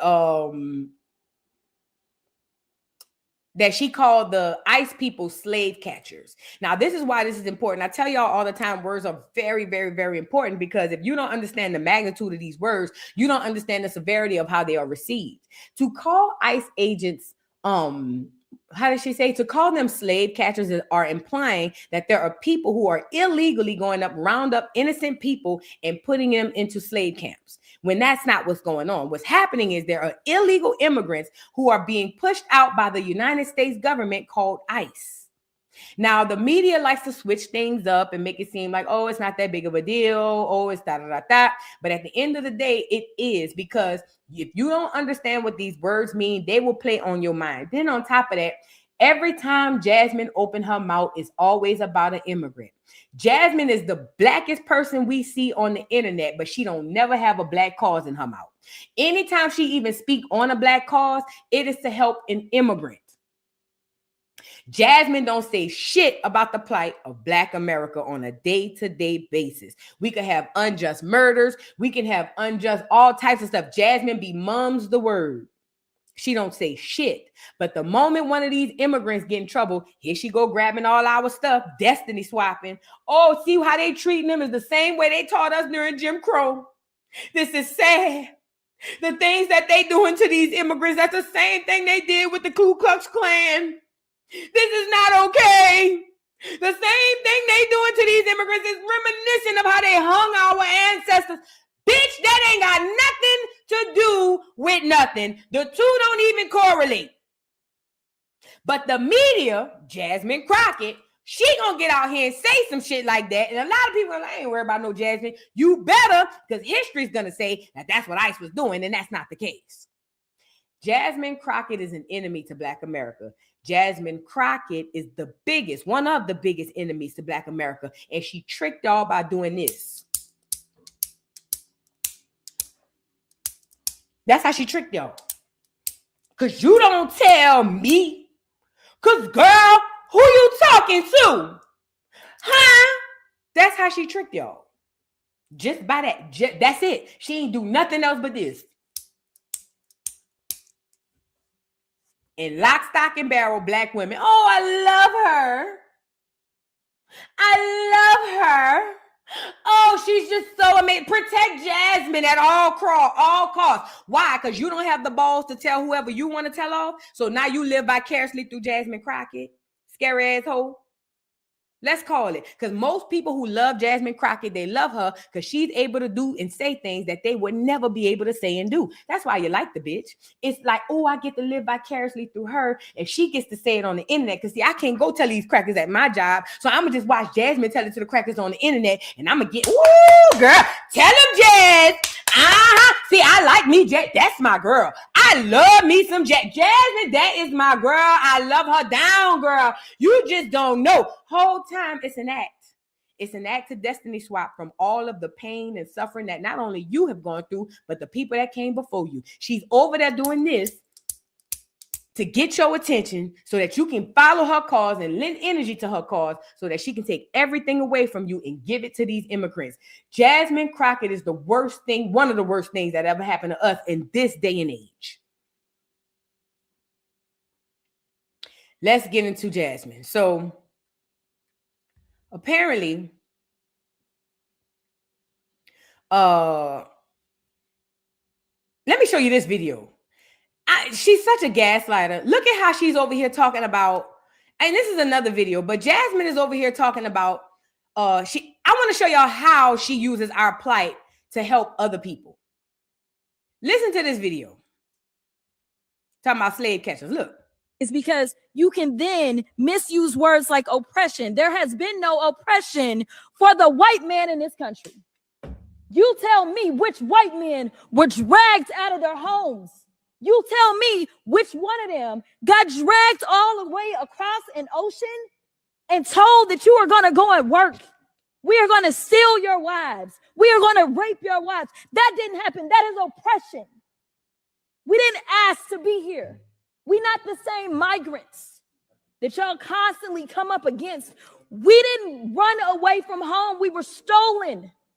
And that whole story is a false. You weren't stolen from Africa. You weren't brought across no ocean. That whole bullshit is a false. So this whole argument is based on a fallacy. Oh yeah, we are going to sit here and be offended when you want to sit here and act like, and don't let it escape you that it is white men on this side of the aisle telling us, people of color on this side of the aisle, that y'all are the ones being oppressed, that y'all are the ones that are being harmed. It's because, girl, I cannot stand this lady. I do not like this bitch. I can't stand this hoe. Anyways, this is what she does. She takes a situation and say, oh, you're trying to talk to people of color on this side of the aisle when you've never been enslaved and you've never been, actually white people were enslaved, let's be honest, but that's neither here nor there. But you've never been dragged across the oceans where your women were stolen. All that shit is fake. All that shit she was just saying is fake. You feel what I'm saying? But she uses our plight and our struggle, I'm telling you, to get one off. And every time she does it, it makes me cringe because I'm just like, how can my people not see that when it's time for her to stick up for us, she's nowhere to be found? But however, when it's time for her to say something about an immigrant or go up against somebody white, then boom. Look at her. Again, that's all she do. Look. Hold on, let me show y'all. Y'all get the likes up on the video. Let me show you what else she done. This is another video of her with the gaslighting bullshit. Now she over there talking about more slaves. Hold on. us from our homeland. But this is the only home that... Hold on. This girl's disgusting. They want to try to act like we are the outsiders, but the last time I checked, we ain't no colonizers. The last time I checked, they took us from our homeland. But this is the only home that we know. And they have sold us a promise of America that meant that we would all have an opportunity. But right now, a lot of people's dreams are being dashed. They want to try to act like we are the outsiders, but the last time I checked, we ain't no colonizers. Girl, bye. She's a race baiter. She is a op. She works for the wrong team, obviously, or the bad team, because she doesn't do anything for Black people or say anything in regards for Black people. Everything she says is to use our oppression to help everybody else. Now, recently she came on here and said that that ICE is looking like slave patrols. And people are not buying it because how dare you get on here and have something bad to say against ICE when ICE ain't doing nothing to Black America. And let me say this too. I know y'all seeing a lot on the internet. Do not pay attention to the stuff you're seeing on your personal internet and the stuff you are seeing on your even on this regular on not personal internet, but on your personal pages and even on these other pages, because there are a lot of paid ops. The world is full of paid agents. It's paid agents all up and through this mother plucker, going around here posting every day, ICE is bad, ICE is this, ICE is that. It's filled with them. Everywhere you go, it's like seeing roaches. It's like somebody turned on the light for me. This is how it looks to me.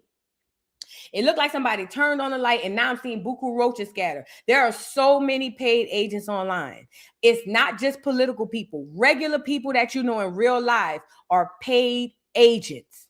They being paid to put certain things on the internet so that you can think a certain way. Okay? So when you see on your regular page or your Facebook page so-and-so, oh, we need to be back in ICE, know that they are a freaking agent. Because Black America has zero to do with ICE. We are not affected by this in no stretch of the imagination. As a matter of fact, ICE don't even approach us. The only time I even see somebody melanated even interacting with ICE is when they cosplaying under something or somebody else.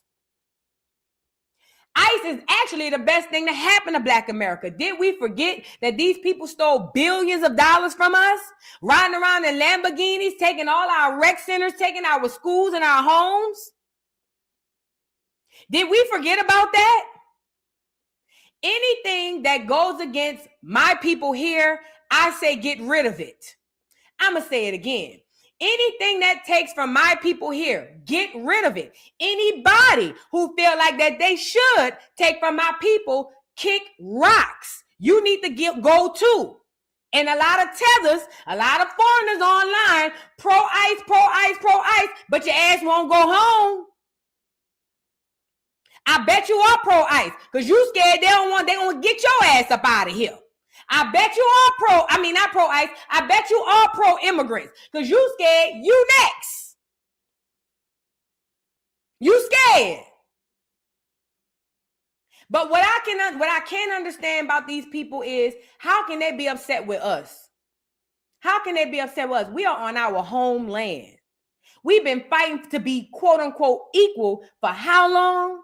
And then these motherfuckers won't come in here and then steal and take all of our resources and expect us to just smile? We supposed to just not say nothing or at least help them to steal our stuff? Because that's what's really going on.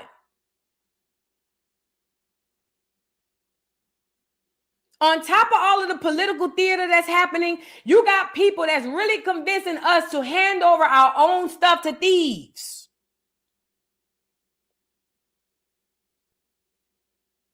ICE is the best thing to happen to Black America. They getting them up out of our neighborhoods so that we can go back and get those resources that we've been fighting for. You've been hollering and screaming and crying, Black America, about not being able to get home loans, business loans. You know why part of the reason that is? They was giving them to the immigrants. If they get the immigrants up out of there, you might have a better chance of getting that business loan. You might have a better chance of getting that home loan. You over here helping ICE. I'm talking about not helping ICE. People are over here anti-ICE because socially the internet told them they should be, not realizing that these people are really working on your behalf, Black America. We need to focus on us. We need to focus on rebuilding because we are in a rebuilding stage. Now we have the ability to do whatever we want more than we have in the past. And we so preoccupied with this political theater and with all of this ICE stuff that we don't realize that these people are stealing everything from us. They taking from us every single day. This is why it's important for you to go within and have your own mind so that you'll know how to decipher this stuff. But this young lady responded to Jasmine Crockett, basically saying that the ICE people were slave catchers, and they're not, because you're implying that illegal immigrants are slaves. And to even put them next to my ancestors is very disrespectful. It's extremely disrespectful. And I'm pretty positive, I know my ancestors, I can't speak about nobody else. No, I can speak for everybody. I'm pretty positive the ancestors going to be on that whole wig behind this shit. Everybody that's been talking crazy about Black America been getting clocked out. Pay attention. Let's get into this lady's response to Jasmine Crockett. These people are enemies of Black America. Did I just hear this broad say that she knows her history and ICE agents look like slave catchers to her, while at the same time representing a party that was behind catching slaves? I mean, you can't make this stuff up, you guys. So that was a statement made by Jasmine Crockett. Okay. And it's just interesting that she would make a statement like that while representing a party that has been behind the destruction of the Black man, policy-wise, has been behind the destruction of the family, Black family, policy-wise, has been behind the destruction of Black economics and progress, policy-wise. And then she makes this statement regarding ICE agents because President Trump is trying to implement the law and get these people that were brought over by millions during the former corrupt senile president's administration. And you know where these people mainly come? They come primarily to Black areas. And in a matter of time, they have businesses on every corner in Black areas, thanks to our government giving them all these benefits for practically nothing. Okay, so it's just interesting that she would make that type of statement. This is a very true statement too. You are absolutely right. Call me Shay. Your mind think like mine. You are absolutely right. Nothing has one agenda. I tell y'all, everything they do have multiple recourses. They do one thing to get multiple actions and reactions out of it. This is true what she says. She says true, but I still think they are trying to make such enforcements normal as well. It's always more than one agenda with them. Absolutely right. To be honest, the forces coming into the neighborhoods, that's happening. We going into the 15-minute cities. That's inevitable. I don't know if a lot of y'all know this, but we are going. I'm saying we as a collective. I'm not.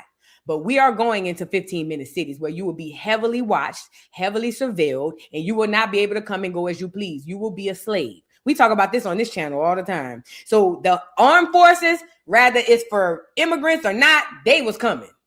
Because they already trying to get into play for all these sleepwalkers out here, all these zombies out here who don't want to wake up. They're trying to get that stuff in order so they can get them all in their little, in their little slave camps.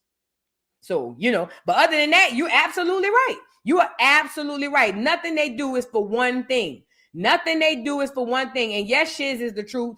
Buy land. You want to escape it? Buy land. Keep living in them apartments. Yeah, it's going to be in a 15-minute city. Keep living in that neighborhood and you think everything cool. Yeah, it's going to be in that 15-minute city. They're going to build a 15-minute city around your neighborhood.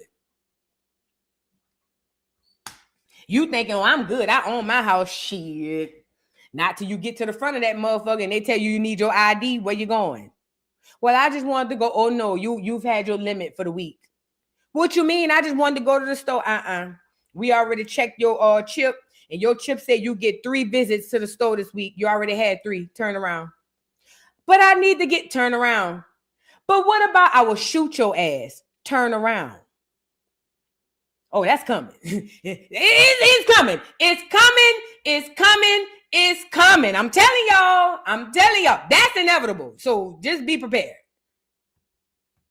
And it just shows how ignorant she is and how the left only uses us when we want to push a corrupt agenda for them, or we just are ratchet or ignorant for the most part. Somebody please, out of love, tell Jasmine Crockett, have several seats in honor and respect of our ancestors. And while she's at it, shut the hell up. Facts.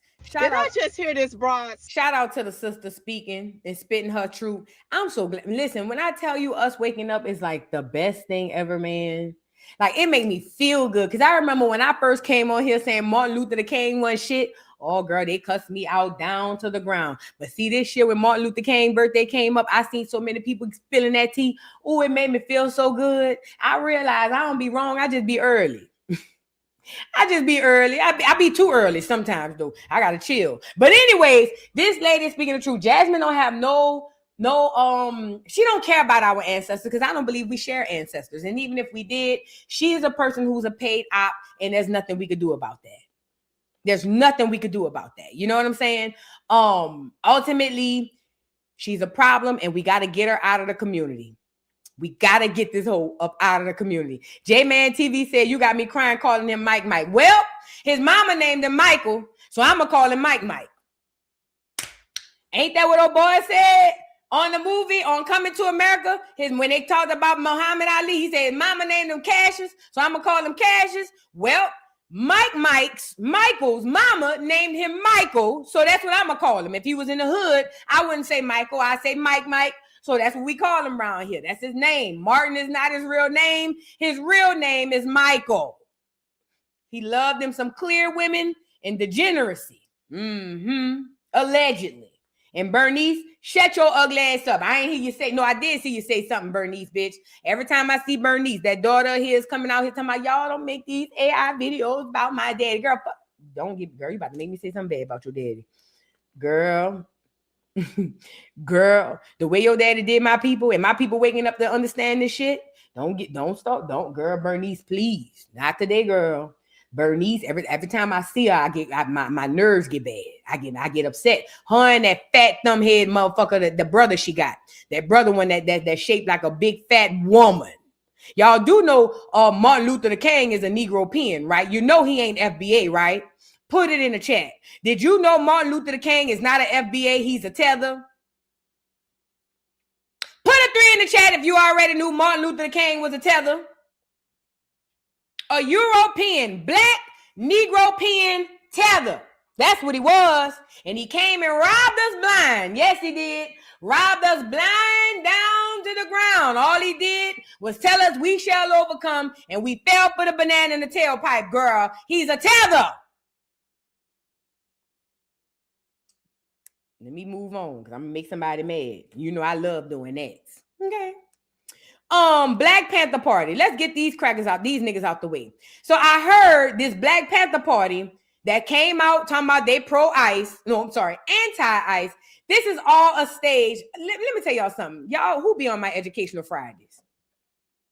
Whoever be on my Educational Fridays know that actually I have family who was a prior member of the Black Panther Party. I have a family member who actually was there during a lot of the craziest stuff that happened in the 70s. I have a family member who is true Black Panther. Okay. For y'all who've been on Educational Friday, y'all know that. You feel what I'm saying? We didn't already joked it. We didn't already, talked about it or whatever. And when I seen this photo or these images, I knew right then and there, this is fake. Fake, fake. Fake, fake, fake, fake, fake, fake, fake, fake, fake, and more fake. Number one, it looks too social studies book. You know what I mean? Y'all remember in the social studies book, what it was, McGraw-Hill? Remember you'll turn to a page where they're talking about any type of political unrest, and it's always a picture like this. That's why I told y'all during 2020 to make sure y'all do y'all big one out there at the riots, because you might make the next social studies book. I don't think I was on here like that in 2020. But the first thing I thought of, the first thing I thought of was, man, if I was out there at them protests, I'd be trying to be in all the cameras. I'm trying to make the next social studies book. You feel me? I want to be in a camera like this. Look, cheering for 100 years, reading about the George Floyd protest, and it's me. I would have loved it that. Even if I would have looked at crazy. I would have loved it to be in a new social studies book, but I guess I missed my chance. At any rate, this right here gives me very social studies book. This gives me performative. This gives me action. You know what I'm saying? And when they popped up on the scene, talking about they the new Black Panthers, first of all, this one here, let me see. Can I make this bigger? Teather. That's a Teather fat. That's a Teather. Let me get his partner. Hold on, let me show you his partner.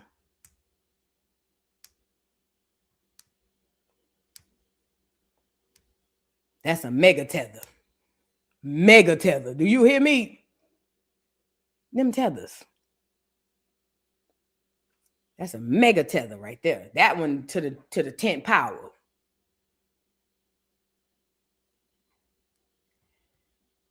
And look at the police behind them laughing. Look, this is all performative. The world is a stage. This is all performative. The world is a stage. Look, got him out there. Look at my boy. Now, this is the biggest tether of all. He's a informant, an alleged government informant. And the people are saying, hold on, let me bring him down. The people are saying that this young man was a prior informant in the Bloods or the Crips, one of the gangs, and also a few other things. We found that this person is not who they say he is. Now, he's going to come out here and tell us this is the real Black Panther Party. That's a lie. I got Black Panthers in my family. That's a lie. Okay. Secondly, he's also going to say that they are here because the Black Panthers are here to help everybody. And that's what they stood on. That is a lie. That is a fallacy. What the Black Panthers stood on was helping us first. What the Black Panthers realized during the middle of helping us is that we need to come together. This is how they kind of went off with that kind of poor people's campaign. And yes, they did get with other people, but they realized that there are strength in numbers. They didn't do this because they absolutely cared about everybody amongst the world. And I'm not saying that they cared or they didn't. What I'm telling you is the Black Panther Party was a very strategic party. Their number one priority was our people. It has never been us and. It has never been, we want to take care of us and the white folks. We want to take us and it was never that. But now people are going on the internet and repeating this shit. Oh no, the Black Panthers, they stood with everybody. Yes, but you don't understand how and why they stood with everybody. They stood with everybody because they realized, hey, KKK, y'all poor like we poor. We need to get together, my nigga. Hey, Asians, y'all poor like we poor. We need to get together and fight these people together. Right after that, Fred Hampton got took up out of here. But they rewriting the history to make it seem like everything that our ancestors did for us, they was doing it for everybody. This is destiny swapping, and this is how they take our inheritance. And they use a bunch of tethers to do it because most of us have untrained eyes and we can't see the difference between them and us. Oh, but we're waking up. And we're starting to be able to take care of it and see it. Even with this nigga, the light-skinned nigga, he don't even look like a nigga. Okay? He's a Puerto Rican guy. His family do not come from the descendants of Black Panthers. There were no, that's not how that went. But here he come to America and tell us that they branching off from the old Black Panther Party. Oh, bullshit. Bullshit. Look at him. If this nigga don't look like an actor, I don't know what else to tell you. I genuinely don't know what else to tell you. He don't even look real. Nothing about any of this looks real. Nothing about none of this looks real. Nothing. I want to get into the interview he did. Hold on. Because he did an interview. And I got some other videos of this Black Panther Party. I see a lot of people online, Black people included. Oh, we need to support these brothers. We need to support these brothers. Bullshit. Bullshit. We don't need to do a damn thing. These people are not, and matter of fact, they need to be sued. But I know that's the government, CIA, COINTELPRO. Hey, go in there, put this shit on. We're going to verify you on the internet. Don't worry about it. Put this shit on and go in there and represent the Black Panthers so these niggas could get on our side. They went and got him. They typically go get somebody who have a bad criminal record, who about to go to jail for life or something, for some real horrible shit. And they go to him and they say, hey, you can beat this charge if you do us a favor. And niggas be desperate. What you need me to do? I need you to go undercover and get these niggas. Okay. And now I've been told that he's been caught undercover more than once. Like I said, in the gangs, they say in the Muslim movement, and also now the Black Panther movement. Pay attention, y'all. Let's check out him talking about how we need to support ICE. All power to the people. Chairman Paul Birdsong reporting for at the Community Defense Duty. Listen, two things that I need to run by you. Thing number one is, a lot of people are saying that we should not stand up against ICE because we're standing for people that aren't us. And Black Panthers only stand for Black people. That is a lie. Huey P. Newton said that we are internationalists and we stand with all oppressed people no matter what color they are. That's a lie. That's the founder of the Black Panther Party. Mind you, Fred Hampton Jr., he came out and said that my daddy don't have nothing to do with this. And this has nothing to do with the Black Panther Party. So to tell a blatant lie, to tell a full-on, straight-faced, blatant lie as if the Black Panthers was all about equality amongst everybody is the most arrogant, ignorant bullshit I've ever seen. All you got to do is listen. If you want to check to see if this is true, go on TikTok or Twitter and type in Black Panther Party 60s and 70s, and you tell me how many others you see around them. You tell me when you're looking at their free breakfast program, how many other kids are in there eating breakfast. When you see them marching in line, singing their songs, talking about freedom this and freedom that, how many others are with the Black Panthers? None. None. It was never about the whole of us. The Black Panther Party believed and knew that we are the people that should be in charge, and they were going to go get our status back by any means necessary. Once they realized toward the end, oh shit, it's strength in numbers, they went and got cool with other groups so that they can go like the Poor People's Campaign and get our reparations and get the things that we need. Not just for us, but for even them as well. But to take that and say that his whole vision and the Black Panthers' whole vision was about everybody is a slap to them people's faces who risked their lives and even died under shootouts and arrested and all this stuff. This is ridiculous and it's so disrespectful to the ancestors. We can't allow this shit. This is not a direct descendant. This is not a direct connection to the original Black Panther Party at all. He is a paid informant, in my opinion. Said that. So everybody who's running around talking about Black Panthers don't stand up for people other than Black people don't know a damn thing about the Black Panther Party. That's thing number one. Thing number two, the Black Panther Party created something called the Rainbow Coalition, which is a coalition of Hispanics, Asians, whites, and Blacks from all over the world working together to fight oppression. Again, the Black Panther stood with the Mexicans, stood with the Puerto Ricans and the Dominicans, stood with the Japanese, the Vietnamese. The Black Panthers did a whole campaign to end the Vietnam War because they stood with Vietnam. Bullshit! Bullshit! The Black Panthers did that whole Vietnam thing because they was drafting us. Remember, when they put out the draft, they was sending our people over there like, nah, they going west. It's in the fucking movies, y'all. Wake up. It's in the movies. The reason why the Black Panthers was like, F this Vietnam shit is because we were affected by it more than anybody. And to take out of context them coming together with other groups toward the end is so inherently disrespectful. This man is a blatant lie. He's lying about all of this. And then to say, oh, because Black people don't know history, he only know what the CIA told him. Black Panther Party ain't never been about the equality of everybody. It's always been about us. The Black Panther symbol itself is a symbol of us, our ancient ancestors, when we was doing tree walkings and shit, doing wars in the trees and killing it. Man, watch out. Y'all don't even know how far back the symbol connects to our ancestry. So for him to sit up here and say that the Black Panther Party was for everybody, I swear it's a literal slap in our face. It's not true. It's the most inherently false thing this man is on here saying. So for you guys who are talking all of this gibberish about, oh, you guys aren't following traditions of the original, who do you think our leaders are? Aaron Dixon is an original Black Panther, right? Aaron Dixon is an original Black Panther and let me add this too, because I have family who was in the Black Panthers. It was heavily infiltrated.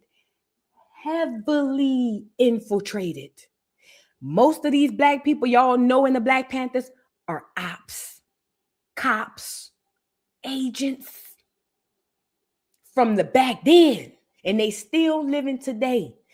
Agents from back then. So just because he said, oh, I got somebody from the original, how you know that wasn't the agent then? You get it? Talked with Huey Newton.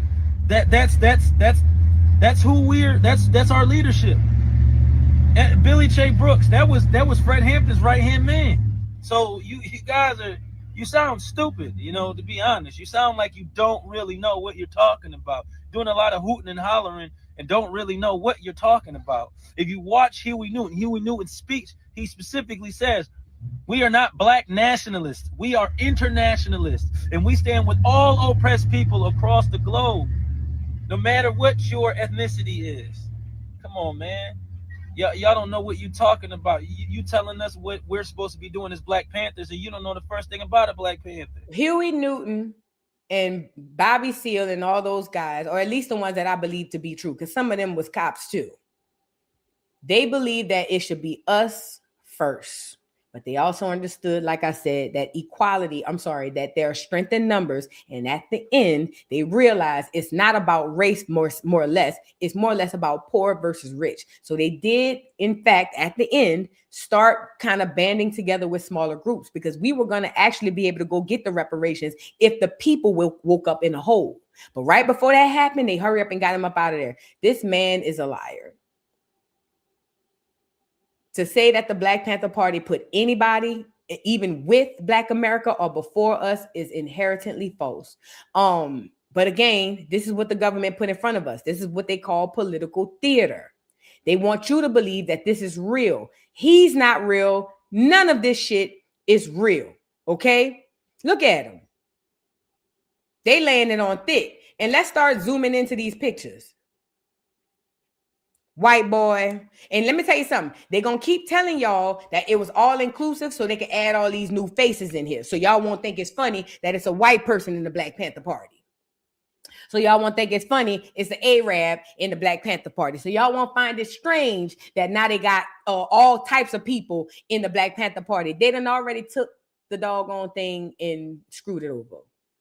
It's a bunch of foreigners and tethers and some paid ops from our side as well. It's already sold. It's already done. But Fred Hampton Jr. came out and said that he has nothing to do with this, and this man is not directly affiliated with his father or the original Black Panther Party, which we already knew that. But before, hold on. I want to show you, I think I got that video where they were talking about how, I think I have that video where they were talking about how he, let me see if it's on Instagram. Somebody was saying that they know who he is, that basically this dude is a person that has infiltrated many Black organizations, that he's basically a cop or agent, and he should not be trusted. Now, I could have been told y'all that, but ultimately, here we go. Let me see if I could pull this up. Is it here? Let me see. No, that ain't that. Let me see if I can pull it up. If I could find that video with a man, hold on. It was a old Crip or blood. Don't give me the line, and no disrespect. I don't bang gang bang, or whatever the hell y'all call it. I don't do all of that. So I don't know what the hell going on. But this dude came on the internet and basically outed this man for being the fraud that he is. Hold on, let me scroll down. I be sharing too much stuff to my page. I got a crap ton of Nicki stuff. Hold on. Here you go. Here we go. Let's get into it. This brother is exposing this Black Panther leader. What? Although, hold on. Lil AC, aka Small Pop. Now look, this is an old video of him when he was over there in another gang. Let's tell me what this track is all about. This when he was a COINTELPRO, alleged COINTELPRO with the Pyrus. You know what? Although the cameras are on me, I want to give this to my son, Lil AC, and let him explain what this track is all about. How about that? What it's about is a lot of cats haven't misconstrued it, what being a Pyru is. And I just wanted to fix that. So in the song, in the 2 verses, I'm talking about myself and how I handle things and see things. And then he's talking about being powerful, indestructible, revengeful, united, which is what Pyru, the acronym for the street name, is. You know what I'm saying? So it's basically teaching these cats what it's really about. It's not about, oh, I'm shooting at them because they're wearing blue. It's not about the drugs and all that other stuff. It's about who you are as a man, who you are as an individual. So that's what the whole song is about. Girl, y'all see this man? Oh, he makes his rounds, baby. He makes his rounds. Weird looking ass nigga. And the way he looked at him, he kind of was looking at him sideways too. But look, where's that video of the man? Hold on, let me scroll down. They had a man. Let me see if I can search it on Twitter. Hold on. Because I want y'all to hear this video. I thought I reshared it to my page. Let me scroll down a little bit more just to check. I reshare too much shit depending on before I go live. Is it here? I think this is it. Let me see. I've been knowing him since 2017. Now, when I say I'm all right, here's the brother exposing this dude. Y'all like the video? Doing here, going teachers. So I know this dude in real life. You know what I'm saying? I've been knowing him since 2017. Now, when I say I know him, I wasn't friends with him. I was around him. I'm gonna tell you about this dude's history from what I know since 2017. So watch this. Okay, he came. We chased him out of California years ago. He tried to infiltrate the Pyrus in Compton. I got pictures and all of that. Matter of fact, I put it in your inbox and this paperwork of him being he got convicted of, SO. He's a offender. And I put it in your inbox. You know what I'm saying? He got convicted in 2002 of that. But anyway, yeah, he tried to infiltrate the Pyrus in Compton. And how he did it. Now, what is that again? What you said, the Pyru, what is that? That's a gang in Compton. Oh, okay. It's like you got Crips, Bloods, Pyrus. So you have Pyru Street in Compton, and it's like a big gang in Compton. So he basically just came out of nowhere like he did now. Okay. And one of the OGs from there, he was on dope real bad. So what we believe that Paul, I call him Paulie, that's what I know him by, was paying him. And basically telling the homies to vouch for him. Like he really, you know what I'm saying? And so, the homie. So hold on, because I need y'all to pay attention to what he just said. Let me rewind him a little bit. He talking about the OG, and I don't know if that's the OG we just seen through the video, but he said there's an OG who was basically co-signing him and paying him. Look. He just came out of nowhere like he did now. Okay.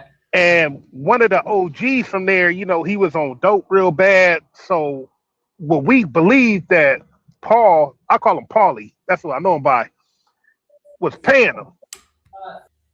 Look, if the OG was on dope bad, I'm pretty sure the government got him too. Hey, usher him in. This how it go. The people in the group trust the OG.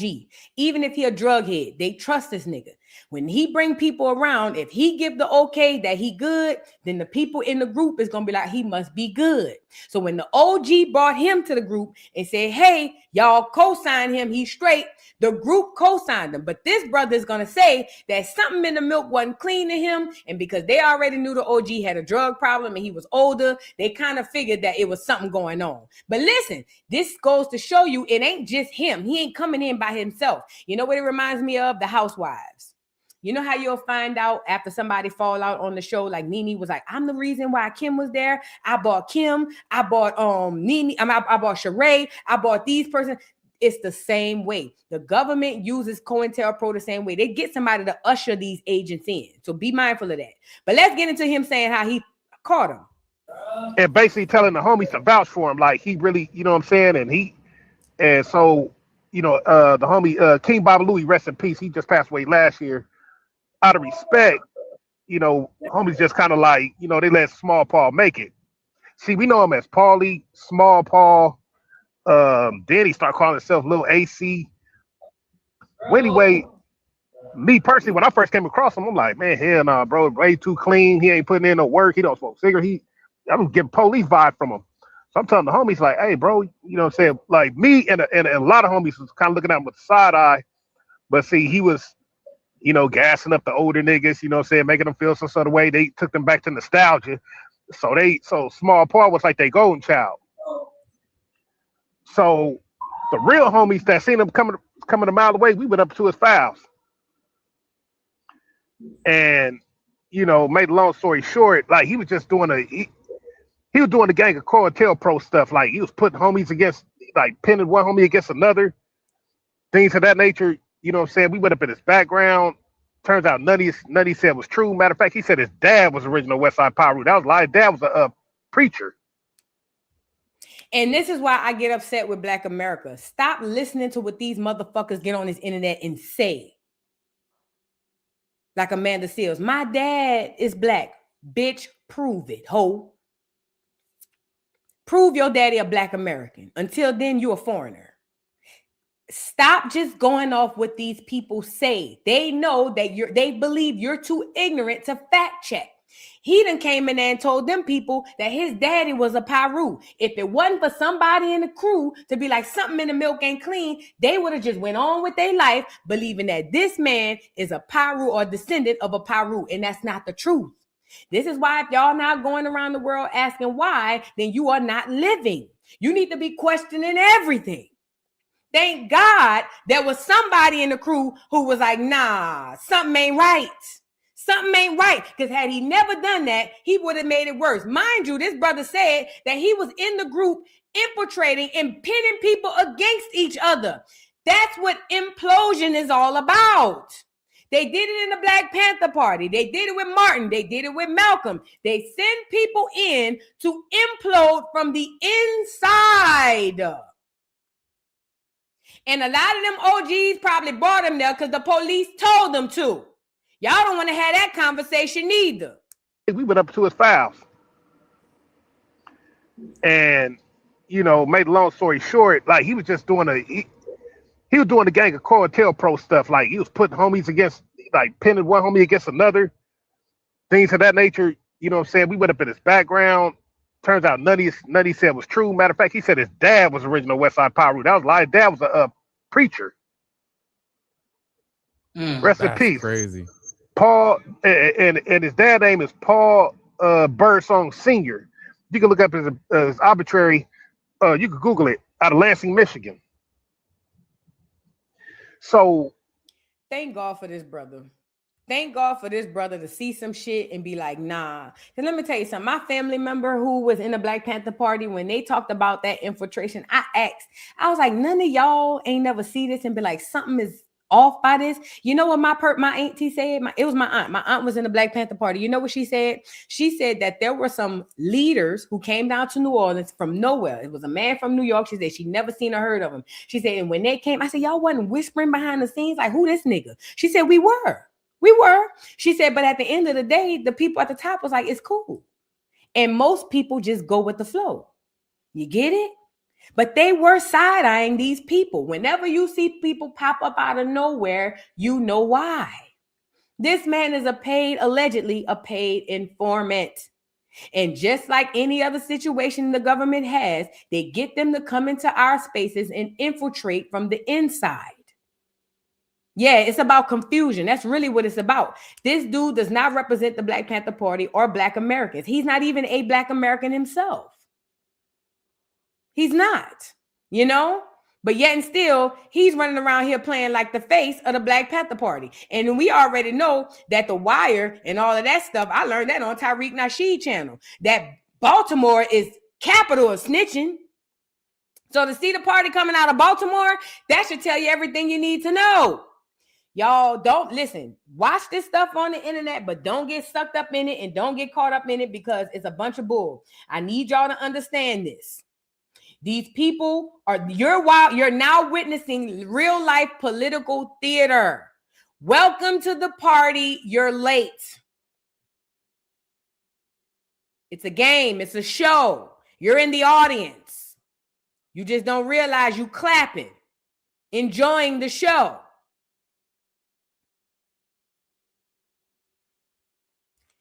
That ain't got nothing to do with no Black Panthers, and that ain't got nothing to do with our people. Black Americans, mind your business. Now, speaking of Black Americans minding their business, it's been having the people lose their mind.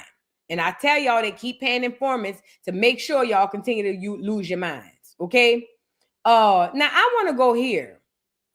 So Nicki Minaj versus what's the man name? Don Lemon. Where do we start? Let's start with Don Lemon. Oh my God. Man, Don Lemon, you done it now. They want Don Lemon head off his shoulder, and I can't wait to watch it. So Don Lemon decided, let me tell you what happened. So Don Lemon, and he's allegedly not with this group, but there's a group of people who was going around Minnesota agitating different places and going to say, basically protesting people who are for ICE.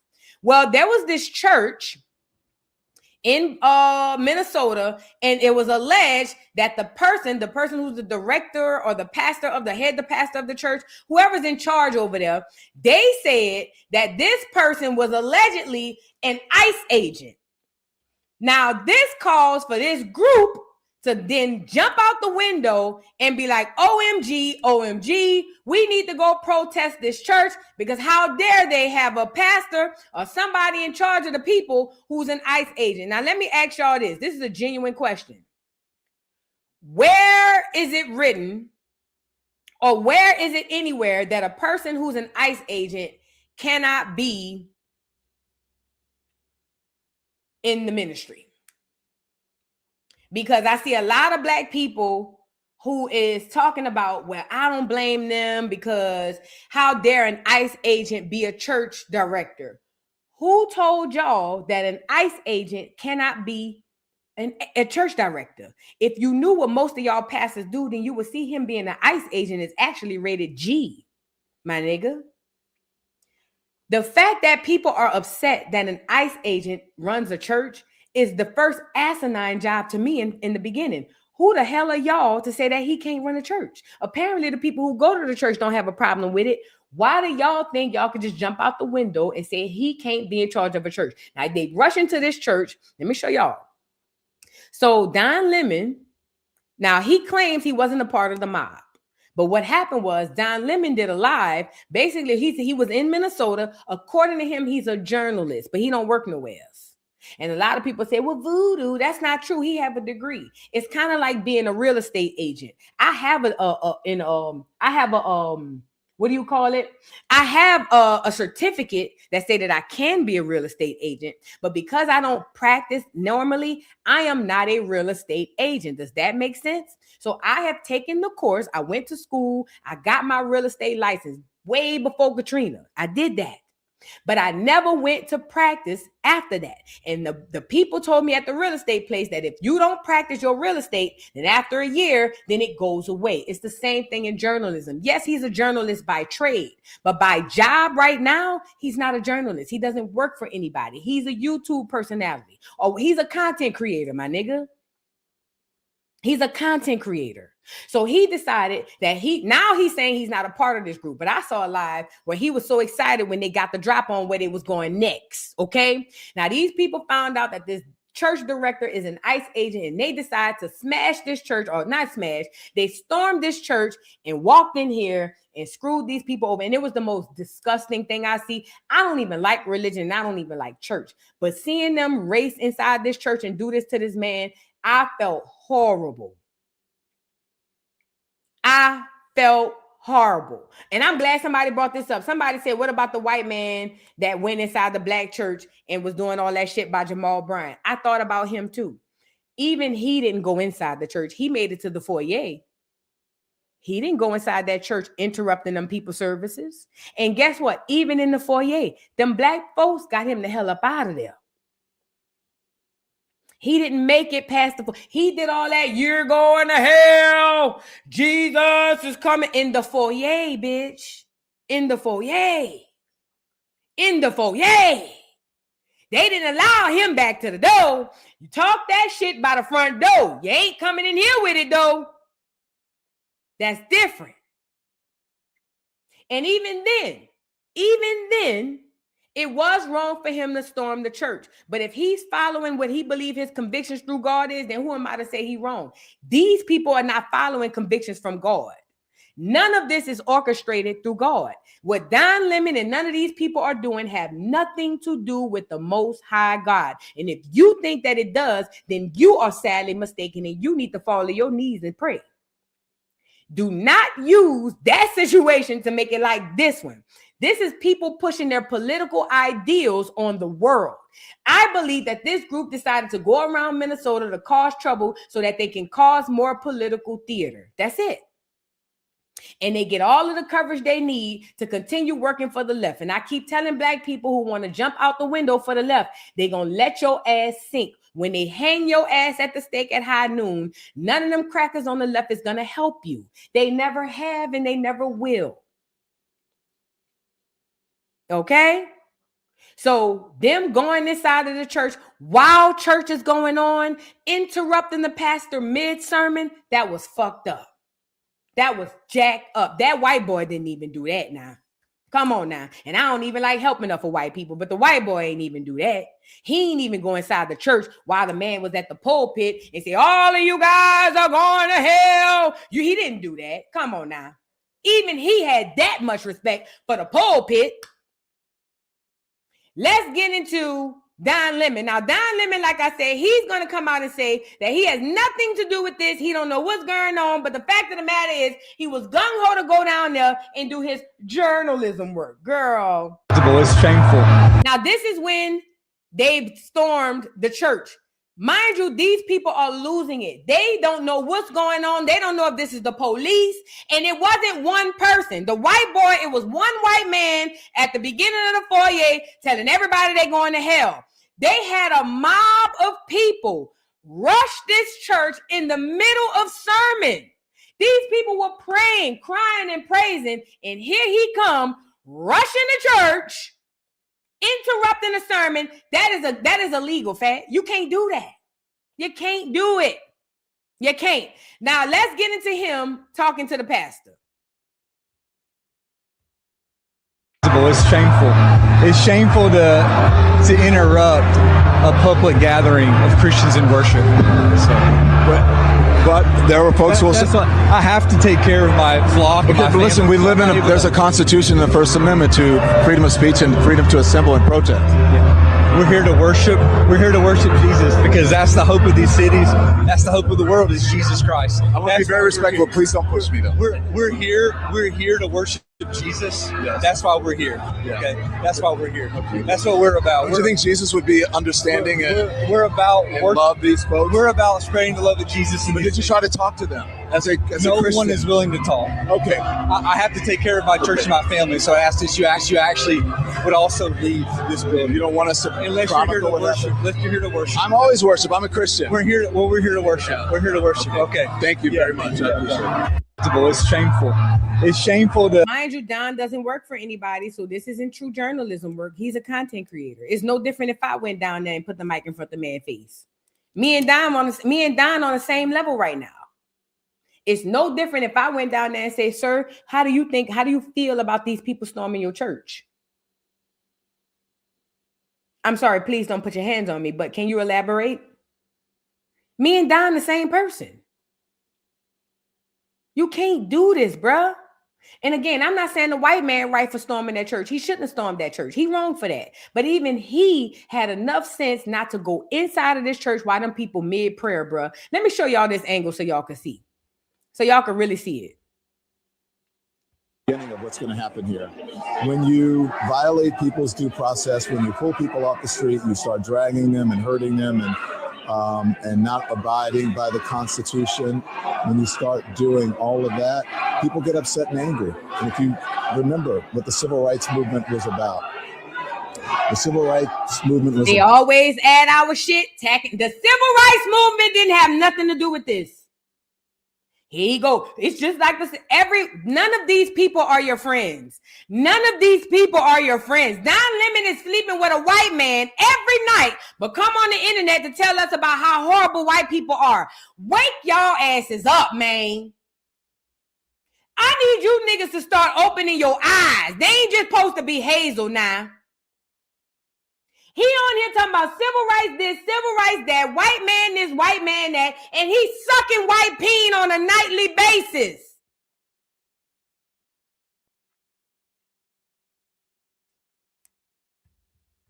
About these very kinds of protests.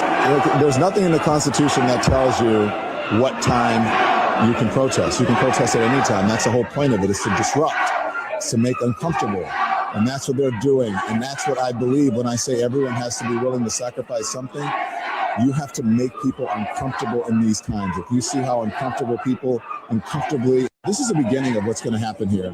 When you violate people's due process, when you pull people off the street, you start dragging them and hurting them. Don believes that because illegal immigrants are being pulled off the streets and dragged, they have a right to go inside this man's church. They had a mob of people.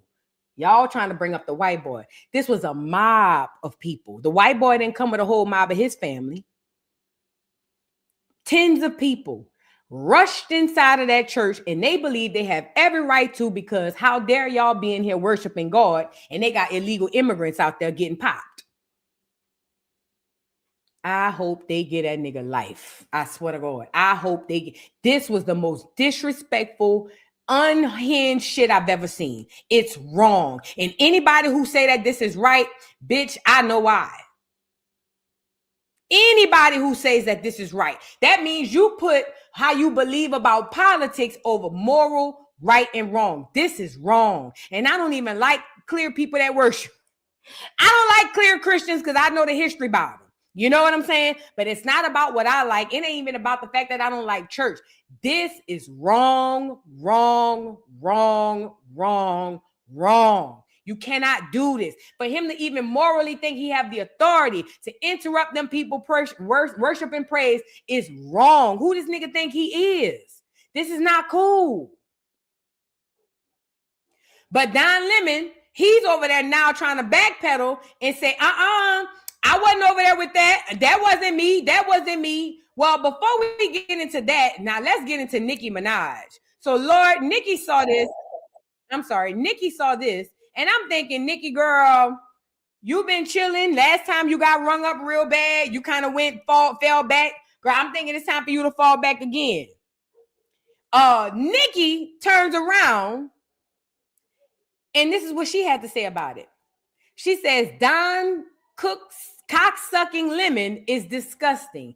How dare you? I want that thug in jail. He would never do this to any other religion. Lock him up. So this is what Nicki had to say. Now, mind you, Nicki is not a citizen. She's not a citizen at all, as a matter of fact. However, Nicki Minaj seems that it seems to be that she feels like Don need to go to jail. Now, some people might feel like he didn't do anything illegal. Just like there's a freedom of speech, there's a freedom of religion and worship. Y'all do know, even at your job, they can't stop you from, if you have to stop and do a religious practice. Like, say, for instance, you're Muslim and you need to pray 6 times a day. You know, at your job, they have to allow you the time to pray. You cannot impede on someone's religious freedoms. That is what's illegal, baby. That's what's illegal right there, my love. Your freedom of speech does not trump their right to express their religion. You can't do that. Freedom of speech is one thing, but me practicing my religion is another. If you have a job and they fire you because you got church every Sunday at 12, do you know that you can sue that position and sue that job? They can't even fire you for having to go to church every Sunday. Y'all don't even know y'all rights. You can't interrupt people's way of practicing their religion. It's not, that don't go like that, y'all. This shit ain't, them Somalians and them immigrants ain't bigger than the program. They not. And you know what's the worst part about Don Lemon? He the type of dumbass nigga who get under this white boy, like Candace Owens, get under these white people thinking they have their best interests at heart. Whole time, everybody's setting your duck ass up. Because I promise you the husband ain't going to go to jail. It'll be Don the one getting played.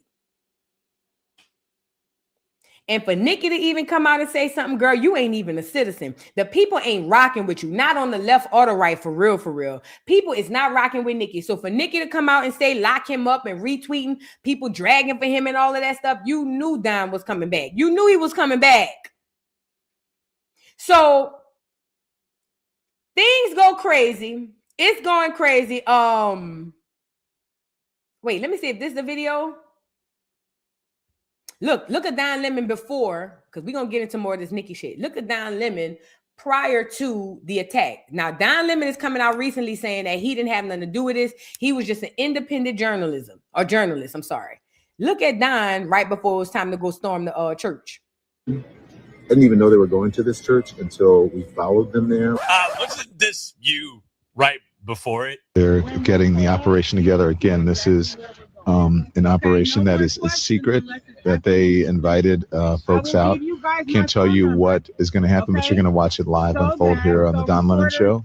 Kind of sounds like you knew what was going on, but then you let this slip out. Turned our camera off of them because they're giving some critical information here. So this proves you were briefed on what they were doing and you participated with it actively. There's a reason they have so many white people here. I'm just going to be honest. It's because of the operation that they're doing today. It's important to have allies, as I said, white allies here. No, that's not true. The reason why there's so many white people here is because black people minding our business. See, he gonna say it. Oh, the reason why they got white people here, so many white people, is because we need allies, because we going into a white church. No. The reason why it's only white people out there is because niggas is somewhere minding our business. We watching this shit on the internet. We ain't entertaining y'all with that bullshit. Don think he's stupid. He think we stupid. That is what I could say. So you just said that you needed to bring white savior liberals into the operation? Like they have some sort of special power and white savior complex is going to make this look any better? MAGA administration and the fake news MAGAs are losing their mind over something that's not even true. Kind of looking like it's true. Yeah, what do you guys think? I had no affiliation to that. So like I said, Don is now claiming that he had nothing to do with this. He don't know what's going on. Well, after that, Don responded to Nicki Minaj saying what she said. Let me see this video. This is him outside the place too. Look. People who are wearing the uniform now, you think they're patriots? I don't think so, especially those ICE agents. That's what I'm talking no. about. Yeah. Well, No, they're terrorists. They're traitors. Thank you, guys. Thank you for your service. I appreciate it. Today we had the honor to protest with Nakima Armstrong. And we're going to get on Nakima. Nakima is a Teather, who I believe is a Teather, who's running this operation. She black. Racial Justice Network. Just like Jesus did, we went into that church and we flipped tables peacefully. Where are you? Where are you? Where are you? Where are your people? Why are you not at Whipple every day fighting for the humanity, standing for our people? Where are you? You drink your coffee, you got your jewelry, you have your nice clothes, but what do you do? What do you do to stand for your Somali and Latino communities? I'm not going to comment. You have no comment, exactly.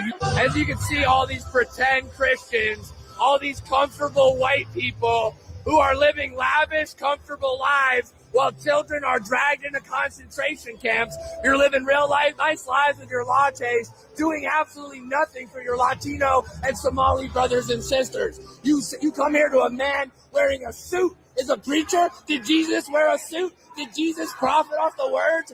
No, Jesus would dine within the week. You do not touch me. Touch me again and see what happens. Hey, you can't. You are a fake Christian. Why are you not standing with your Somali and Latino communities? Why do I not see you out at Whipple every day protesting this attack on humanity? Where are you? Only white privilege feels like you have to do something you don't want to do. Only a person who exercises white privilege can look at a person and say that they wrong for not doing what they think you should be doing. This is crazy. So he ended up dragging these people because they don't want to be out there fighting against ICE. You're sinners. You're pretending to be Christians. But we know you live an easy life, don't you? A very easy life while people are starving. Living real comfortable while the people starve. Living real comfortable while children are dragged into concentration camps. You're all living real comfortable, aren't you? Shame on you. Do something. Stand with the Somalis. Stand with the Latinos. Quit ignoring this injustice. He wears a suit and tie and he hangs out with Kristi Noem. How is that a Christian? You're supposed to accept all immigrants, are you not? Why are you not going down to Whipple and joining us in protest against this inhumanity? People who are wearing the uniform now, you think this dude, this clear man was out there dragging the troops and everything because the troops were out there, they deploying the troops, and he got mad at them and he started going off on the troops talking about you ain't never been deployed, you ain't no real troop, all types of shit. It's a lot going on. So I want to show y'all Don Lemon responding to Nicki right quick, y'all. Before we get into this, I must say the punk came out of Don Lemon. Because when I tell you he dragged Nicki down to the ground, baby, and ate that hole up and ain't leave her no crumbs. Basically, he said Nicki should mind her business because you ain't even a citizen your damn self. You an illegal immigrant. And according to Don Lemon, her ass need to be deported. Her and her sex offender husband. Child, let's get into it. People have been asking me about responding to Nicki Minaj's unhinged, homophobic tweet about me. I usually don't respond to this stuff, but let me just say this. Nicki Minaj, stop talking about shit for which you know nothing about. This is out of your depth. By the way, and you are a homophobic bigot. You don't care. To say it's out of her depth, he's saying that she's stupid, she's surface, she's ignorant, she's dumb. This is out of your depth, bitch. He basically saying, bitch, go back to the kiddie table. This is above your pay grade. What? Girl, the reads were reading. Care about African Americans, and you're not an African American. From what I know, you are reportedly an undocumented citizen, so you should be deported under Donald Trump's rules. That nigga said he want that whole deported. Now, mind you, they over there fighting because Donald Trump is deporting illegal immigrants. This is the irony here. I need y'all to pay attention to what you just heard. He went into the church mad at the people in church who were praising God. He went in there and got mad at them because they not supporting ICE not taking the illegals out of the country. But as soon as he get mad with Nicki, oh yeah, and your ass need to be deported by ICE too. But wait, I thought y'all was fighting against ICE. I thought that was the whole purpose of y'all storming the Capitol. Not the Capitol, but storming the church. I thought y'all stormed the church because ICE is bad. They dragging people and kids up out of their homes and y'all want them gone. But as soon as you get into it with Nicki, it's, oh no, ICE, I know I'm beefing with y'all, but go get Nicki. Yeah, it's the irony for me. And the other thing is that your family members, you have one family member who is reportedly a sex offender, the other family member, your husband or whatever, a sex offender is your husband, and one of them is reportedly a pedophile. And you have nerve to talk about me and what you think that I do? Nicki will never live that down. I ain't gonna lie. Nicki marrying that man and having that brother, she will never have the freedom to say what she want to say. She just won't. Even when she's right. I don't know if she's right in this. I'm not saying that. Even if Nicki is 100% right, she will never have the freedom to say nothing because nigga gonna always go back and say, shut your ugly ass up, bitch. That's why your husband a sex offender and your brother a pedophile. And that's gonna shut everything down. Even when she could be 1,000,000,000% right, it's gonna always come down to that. So Nicki, you ain't the messenger, fat. That ain't your calling, fat. That ain't for you. So for Nicki to try to be the mouthpiece, she gonna keep getting towed down like this every time. Nicki Minaj, get a life. Stop being a pick-me. You should have put a pick-me doll on that damn tweet instead of a Chucky doll because you are nothing but a pick-me. And I choose not to pick you. And so should black people and so should gay people. Shouldn't buy your music. Clock that. Didn't he say clock that? Didn't I tell y'all yesterday at the dollhouse that these celebrities be watching us? We had this conversation at the dollhouse yesterday because they were shocked that Jill Scott said she watches Blueface and Krishan. I told y'all, who y'all think celebrities watch? They don't watch their peers. They be down here with us, girl, in the hood, in the trenches, on the internet, in the bullshit. So him hollering, clock it, you already know. He ate Nicki up. I ain't gonna lie. He ate her up. Even though I agree, he should be punished for this. I don't know how the punishment should go. They say the DOJ has been put on this case and all types of stuff.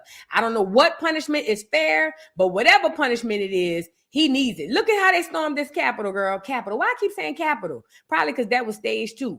Look at how they stormed this doggone church. Look. That is correct.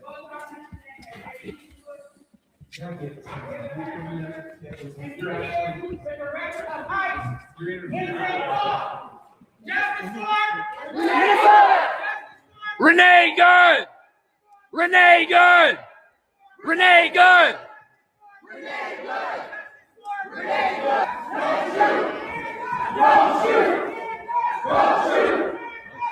Y'all see how they using all of our old stuff that we used at our protests? Hands up, don't shoot. All of the stuff that we use. Remember how we used to use woke, meaning people who understand knowledge or true self. Now they use it as some left shit.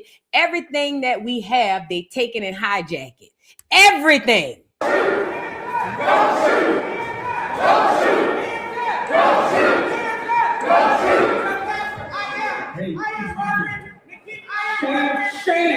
Where are you? Where are you? Where are you? Where are your people? Why are you not at Whipple every day fighting for the humanity, standing for our people? Where are you? You drink your coffee, you got your jewelry, you have your nice clothes, but what do you do? What do you do to stand for your Somali and Latino communities? I'm not going to comment. You have no comment, exactly.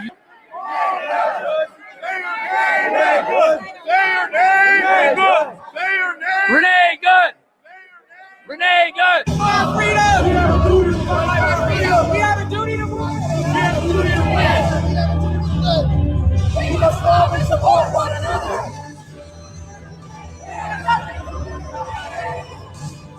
All these comfortable white people who are living lavish, comfortable lives while children are dragged into concentration camps. You're living real life, nice lives with your lattes, doing absolutely nothing for your Latino and Somali brothers and sisters. You come here to a man wearing a suit. Is a preacher? Did Jesus wear a suit? Did Jesus profit off the words? No, Jesus would dine with immigrants. You do not touch me. Touch me again and see what happens.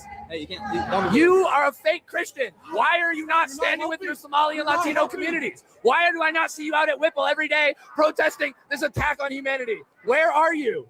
You're sinners. You're pretending to be Christians. But we know you live an easy life, don't you? A very easy life while people are starving. Shame. Out now. Out now. Living real comfortable while the people starve. Living real comfortable. We saw that part. This is unacceptable what they did. Them trying to storm this doggone White House and all of this stuff. That White House. Why? I'm telling you, it must be because it's all staged. This is not cool. Now they say Matt Walsh calls for Don Lemon to be dragged out of his house by SWAT team and at gunpoint after his anti-ICE agent agitator swarmed a Minneapolis church and terrorized Christians. Quote, that's what Biden did to pro-lifers. Time to make some scumbags play by the same rules. Force feed them a dose of their own medicine for once. That's the quote. Child, let's get into it. Hold on. Because they say they want his head off. They say they calling for him to be arrested. So, yeah. Now, let me say this as well. Don Lemon will say that he had nothing to do with it, and maybe he did it, maybe he did. I don't know that to be a fact. But what I can say is he looked very well put in it. They looked like this was a collaborative effort, the way he was doing his part. Guys standing up now saying, get out of our church. And then when the man told them to leave, you automatically trespassing, fat. Fuck your freedom of speech. Once that pastor got up and said, y'all need to leave, they should have about it faced and walked out of that door, but they didn't. So that goes to tell me that they getting everything they deserve. Now saying, get out of our church. Screaming. Watch this guy here, look, he's hugging his kid.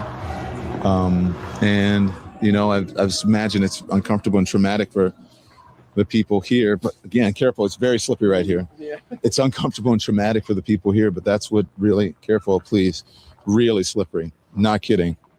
That's what protesting is about. And so. Now, I don't know how true this tweet is, but they say it was a tweet that Donald Trump retweeted allegedly. But it says a small group of elderly ladies were protesting at an abortion clinic and were given 40 years in prison for violating the FACE Act. I would like to see the same kind of sentence for Don Lemon and the people that broke into that church and did that during services. Listen, people should be able to practice church and go to church without you coming in there with that political bullshit. It just is what it is. And if he goes to jail, he deserves it. long time ago. Now, ever since that popped off, they say that they are putting 1,500 troops into Minnesota. Not just that, though. They say it was a whole bunch of stuff popping, and they had to deploy troops into Minnesota. And that's why the white boy was going off on the troops. It says about 1,500 U.S. soldiers are currently on standby in Alaska, ready to be sent to Minneapolis if things escalate further, according to U.S. defense officials speaking to news outlets.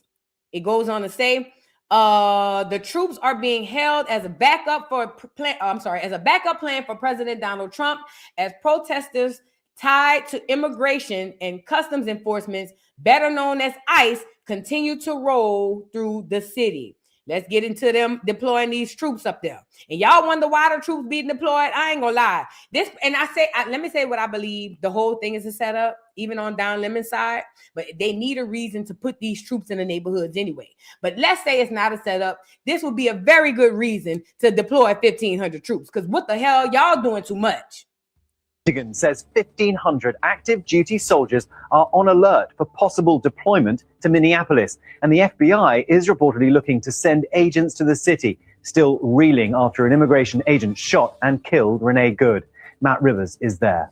James, it was a tense weekend here in Minneapolis. Big-time clashes between dueling protests. A small number of conservative influencers drowned out by large number of anti-ICE protesters. This as the White House continues to consider the possibility of deploying some 1,500 Army paratroopers here to Minneapolis. We know that 2 battalions within the 11th Airborne Division have been put on alert, but no decision has been made as of yet whether to deploy those troops under what would be the activation of the Insurrection Act by the President of the United States. The president denying that he was going to do that earlier in the weekend, basically playing down the possibility of doing that, but still those troops remain on alert. But I can tell you, having spoken to so many people over the last few days here in Minneapolis, a lot of people are ready for this ICE deployment to be over, whether they are in favor of deportations or not.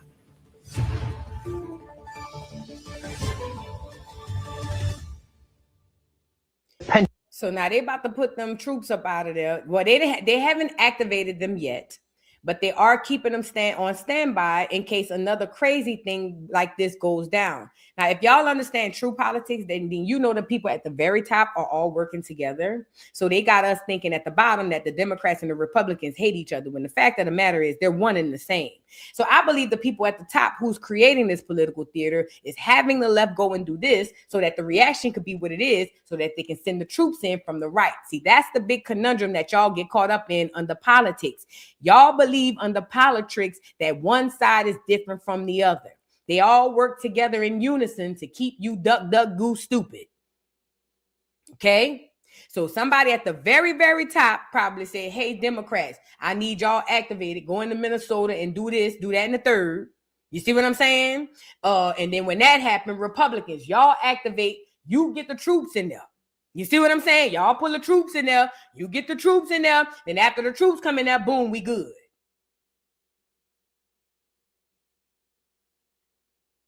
Yeah.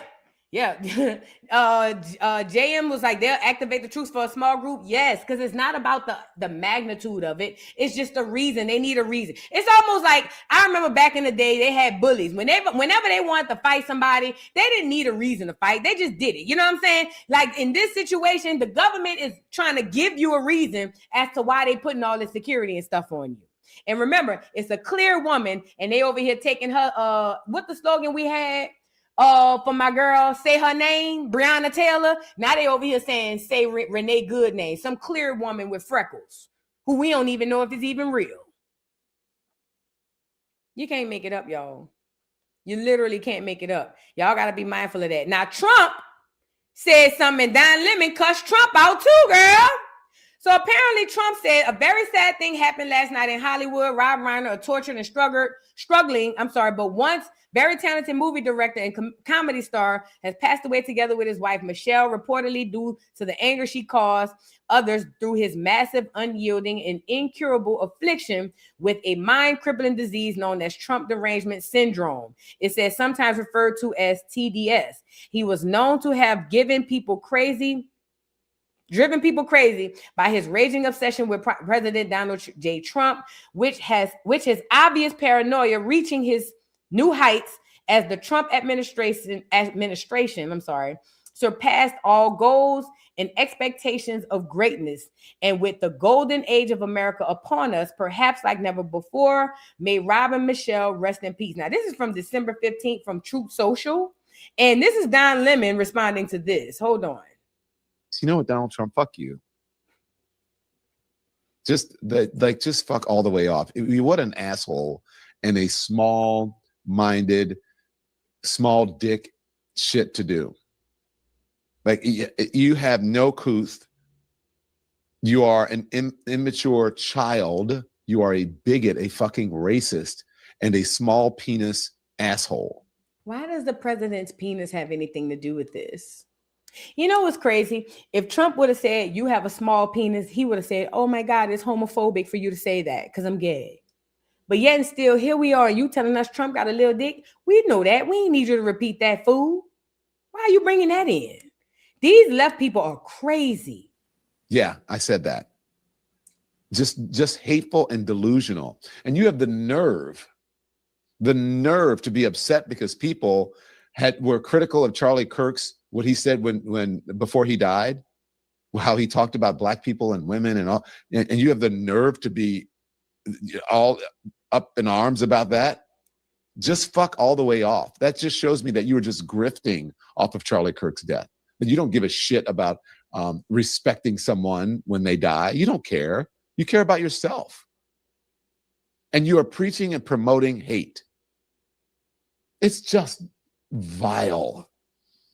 It makes me sick that you are president of the United States. It's embarrassing. You are an embarrassment to this country. It's just gross. I don't even know how else. I mean, it's just, I hate to even say it. Like, I hate to even say your name. I don't even like to hear your voice. It's so gross. It sounds like you're vomiting when you talk. Everything is like that. And you wonder where all the hate comes from in this country. It comes from you. You are the promoter of hate in this country. The example of it. Now, he just said all this horrible shit about Donald Trump and then said he the promoter of hate. Girl, you can't make this up. And you expect people to respect you when you have no respect for other people and zero respect for the office that you hold. And so I'm giving you the same energy that you give others. That's how I feel about it. Fuck you, piece of shit. Well, I hope the clear people who gave him that check and the wherewithal and the approval to say all that helps him when Donald Trump and them get him, because you got to know Trump and them gonna get his ass. Oh, yes, they will.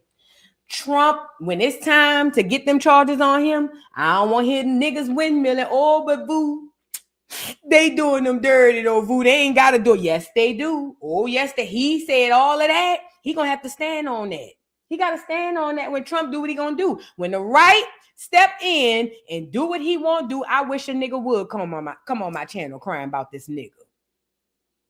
We see it with all these black folks that jump out the window for the left side. They send y'all out there like crash test dummies and y'all fall for it every fucking time. And they get y'all to say some old crazy stuff about the right. And then when the right trap y'all up, it be y'all against them and they leave y'all stuck there. And then y'all want to come on the internet and say, but Vu, they only doing this because he black. No.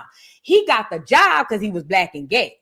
That ain't why he doing this. They doing this to him. They doing this to him because he got out of line. You get it?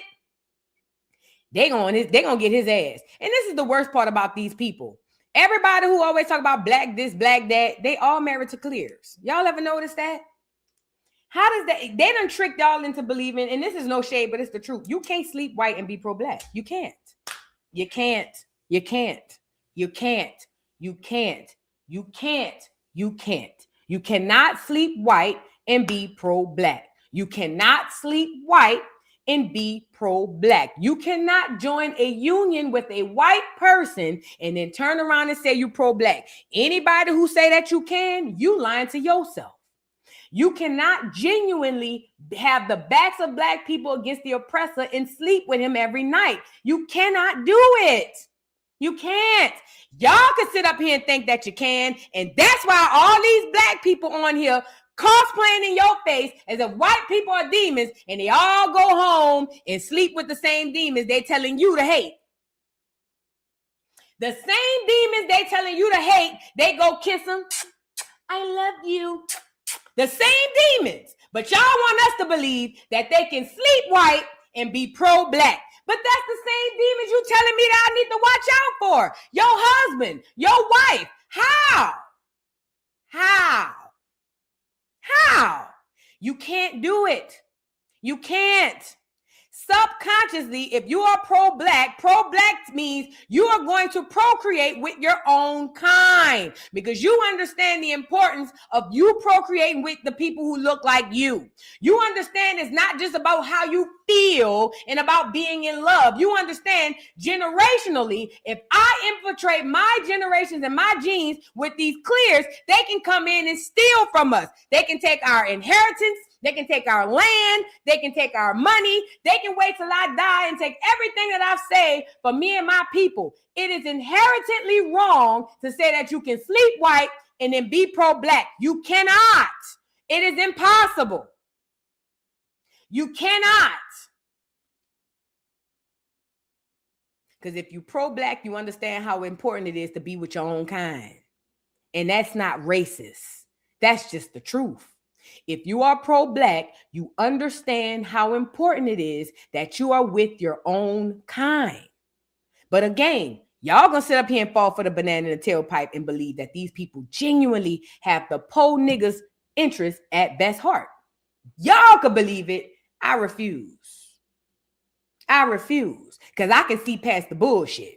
All y'all see is I like him, but Don is a nice person. He be doing the New Year's Eve and he be getting drunk and he fun when he drink. I don't give a fuck about none of that ugly ass shit. Don't care. You can't sleep white and be pro-black. You can't.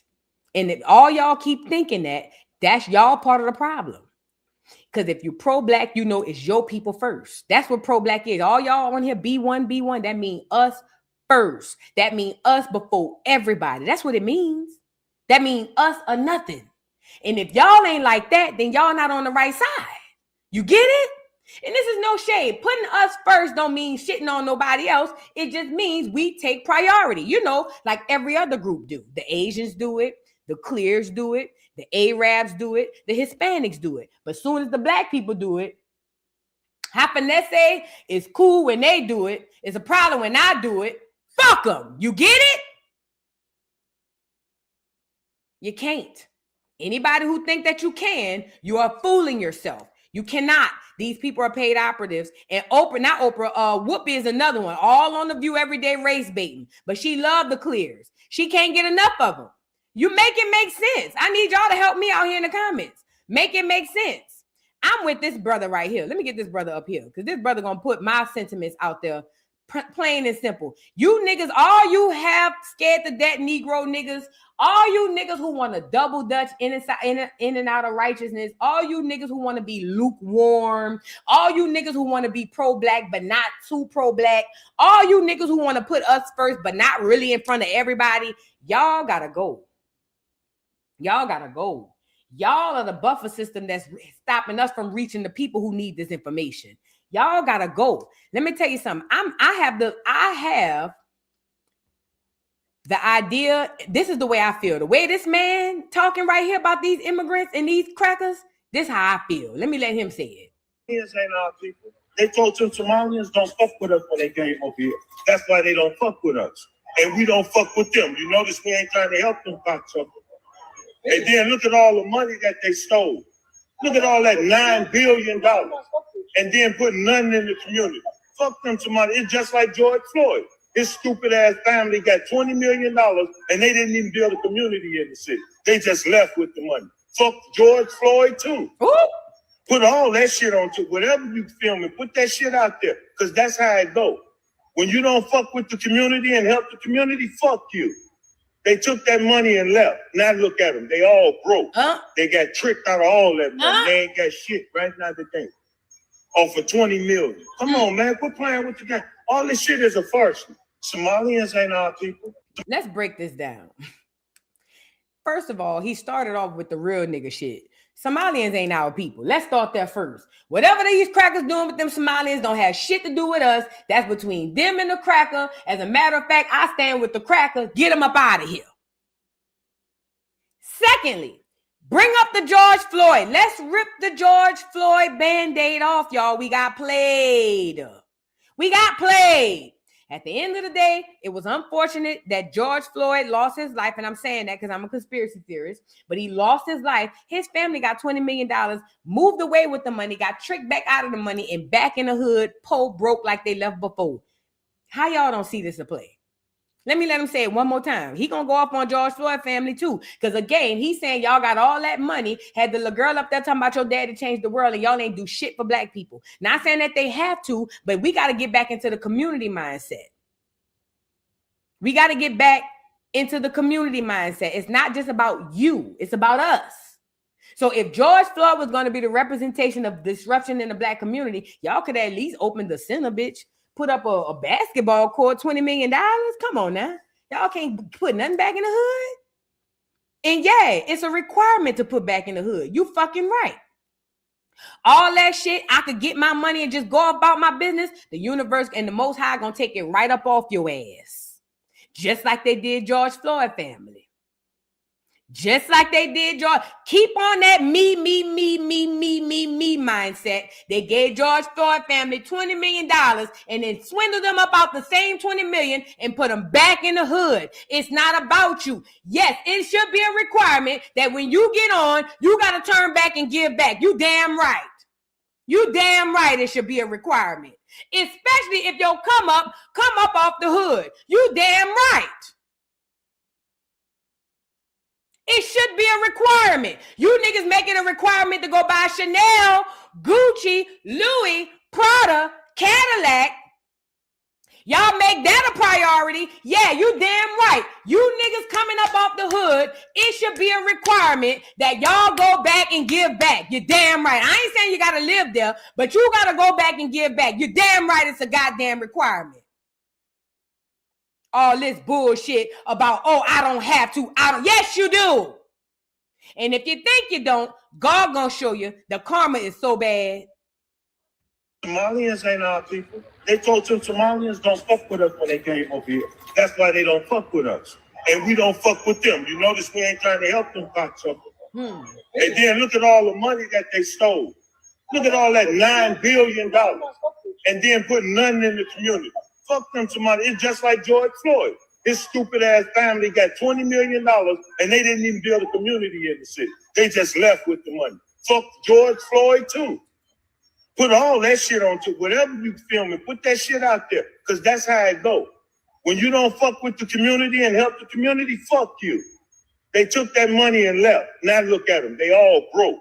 They got tricked out of all that money. They ain't got shit right now today. Oh, for $20 million. Come on, man. Quit playing with the game. All this shit is a farce. Somalians ain't our people. Somalians. And let me be clear when I say giving back. It don't necessarily have to be to the hood. It's just giving back to your people, bro. Go volunteer at a fucking school or something. Go see I'm pretty sure it's a basketball team out there on the corner. You feel me? Because a lot of people don't understand the concept. And all these people who don't want to understand the concept, you will not make it. You will not fucking make it. You might get a couple of dollars, but oh, your downfall gonna be so bad. Now is not the time. All you selfish niggas, it's not your time, fat. All you niggas who only care about you, it is not your time. Y'all are falling by the wayside at day to day, minute by minute, and y'all still coming in here with that ignorant ass shit. Well, I saw somebody in the chat, well, I ain't from the hood, so I don't have to give back. You ain't got to be from the hood. It's about paying it forward. It's about helping your people. All that selfish shit, I'm telling you now, your karma gonna be harder than everybody else's because you know you should be helping back and you refuse. This man has the right concept. It don't have to necessarily be you going in the hood and throwing up a basketball court. There's black kids all over who need resources and help. Y'all over here windmilling behind the Somalians and the Asians and all these other immigrants. Until we put our kids first, none of this shit count. You know, I used to tell my baby daddy all the time, the reason why life goes so bad for him is because he don't take care of his child. I used to tell him that all the time. And I say, God don't bless people who don't take care of their children. You know, one of the main reasons probably why we not blessed as a whole, because we don't take care of our children. It's just dawning on me. I think as a collective, the reason why we are not blessed collectively is because we don't take care of our children. We don't give a fuck about our kids. None. We don't. We could care less if them bitches eat or live or die. We don't care. And that's why the Most High don't bless us collectively, because we over here windmilling on everybody else behind everybody else's kids and refuse to windmill and care about our own. So yeah, you do have to get back. You do have to give back. No, it ain't no more of I'm going to just take my money and go that way. You think that? Okay. Take your money and go that way and watch what happens. And don't come back to the village when you get your karma, because we ain't letting you back. Take your money and go that way. You get it? It's the love of money, not money. It's the love of money that's the root to evil. It's the root to all evil. Please remember that. It is the love. And when you find out that money don't have no value and you done did all of that and sacrificed and all of this stuff for all of this money, then you get it all in your hand and realize it has no value. Then what you gonna do? Then what you gonna do? What you gonna do when you do all of this backstabbing and dirty, low-down shit to get all of these riches, and then you get it in your hand and realize, oh shit, it has zero value. What are you gonna do then? It's the love of money that y'all chasing that's going to chase you right down the hill to the devil. Stop valuing that shit. It is a resource that you can use to live better on earth. It ain't no God. Stop praising and worshiping money. I kept telling y'all this all the time. Worshiping money, if you disrespect money, it's just like liquor. It will put you on your ass. Money put people on their ass daily, and daily, day after day. Y'all keep worshiping the shit. Keep putting this shit up on this pedal. I'm going to chase the bag and I'm going to keep doing it. Keep on, because it's obviously it's working for you niggas. It's obvious that it's working for some of these niggas. So keep doing it and you're going to keep running into that same demon. I'm telling y'all now, it's not about chasing this material shit. Y'all need to be praying for abundance, not money. Y'all need to be praying that the Most High soften your heart to your people. Not the foreigners. Because when you realize this shit don't mean nothing, no way, then you realize it falls in your lap. It's only when you come to the realization that this shit ain't real that the shit falls in your lap. Boom. Oh shit, where that money came from. And because you don't have the value. The reason why we don't have it because we value it so much. Keep chasing that bag though. Keep chasing it. Y'all gonna chase it right to hell. Let me read the rest of these super chats. Girl, we had over 3 hours. Oh my God. Girl, you know I missed y'all. I had so much to talk about, girl. It was just so much. Living energy. Thank you so much for the super chat. Says exactly why buy a 100K car when you can buy 5 people in need. The fuck make it make sense. People stupid as F. Yes, and it's the worst part. The cars don't be worth shit in 2 years. 100,000 on the car and that bitch don't be worth a dime in 2-3 years. Now you got to go trade it in and get another $100,000 car. Y'all don't see the play. They do the same thing with the cell phones. They do the same thing with the cell phones. They give you enough and make it shiny and pretty and you go run out there and chase it and it don't have no value for real. You know what I'm saying? We need to start paying it forward. I tell y'all that all the time. It's not about you making money for you. If you take care of the people around you and you walk in that God-like spirit, I promise you, you will be taken care of. There's nothing you'll want for. But y'all still putting y'all faith and all that into these people. Savannah Doll 4463, thank you for the super chat. Says Voodoo Bishop Bling got the lady arrested. Bishop Bling got the lady arrested. I'm not sure what that's about. Send me an email. Thank you so much. Let me see this. Who this is? Nikki Lately. Thank you so much for being a member for 11 months. Says, Boo, your channel has opened my eyes, my mind again. I have always loved politics and history, but you have combined my love for spirituality and drama all in one. Thanks. Oh, thank you. You know what's crazy? My mind don't separate them. In my brain, it all is mushed in together. If I could I tell y'all, I'm a Pisces. We live in our head and vacation on earth. And so in my mind, it's all one big, it's like, to me, it's like watching the person who take their food and mix it all up in one bowl.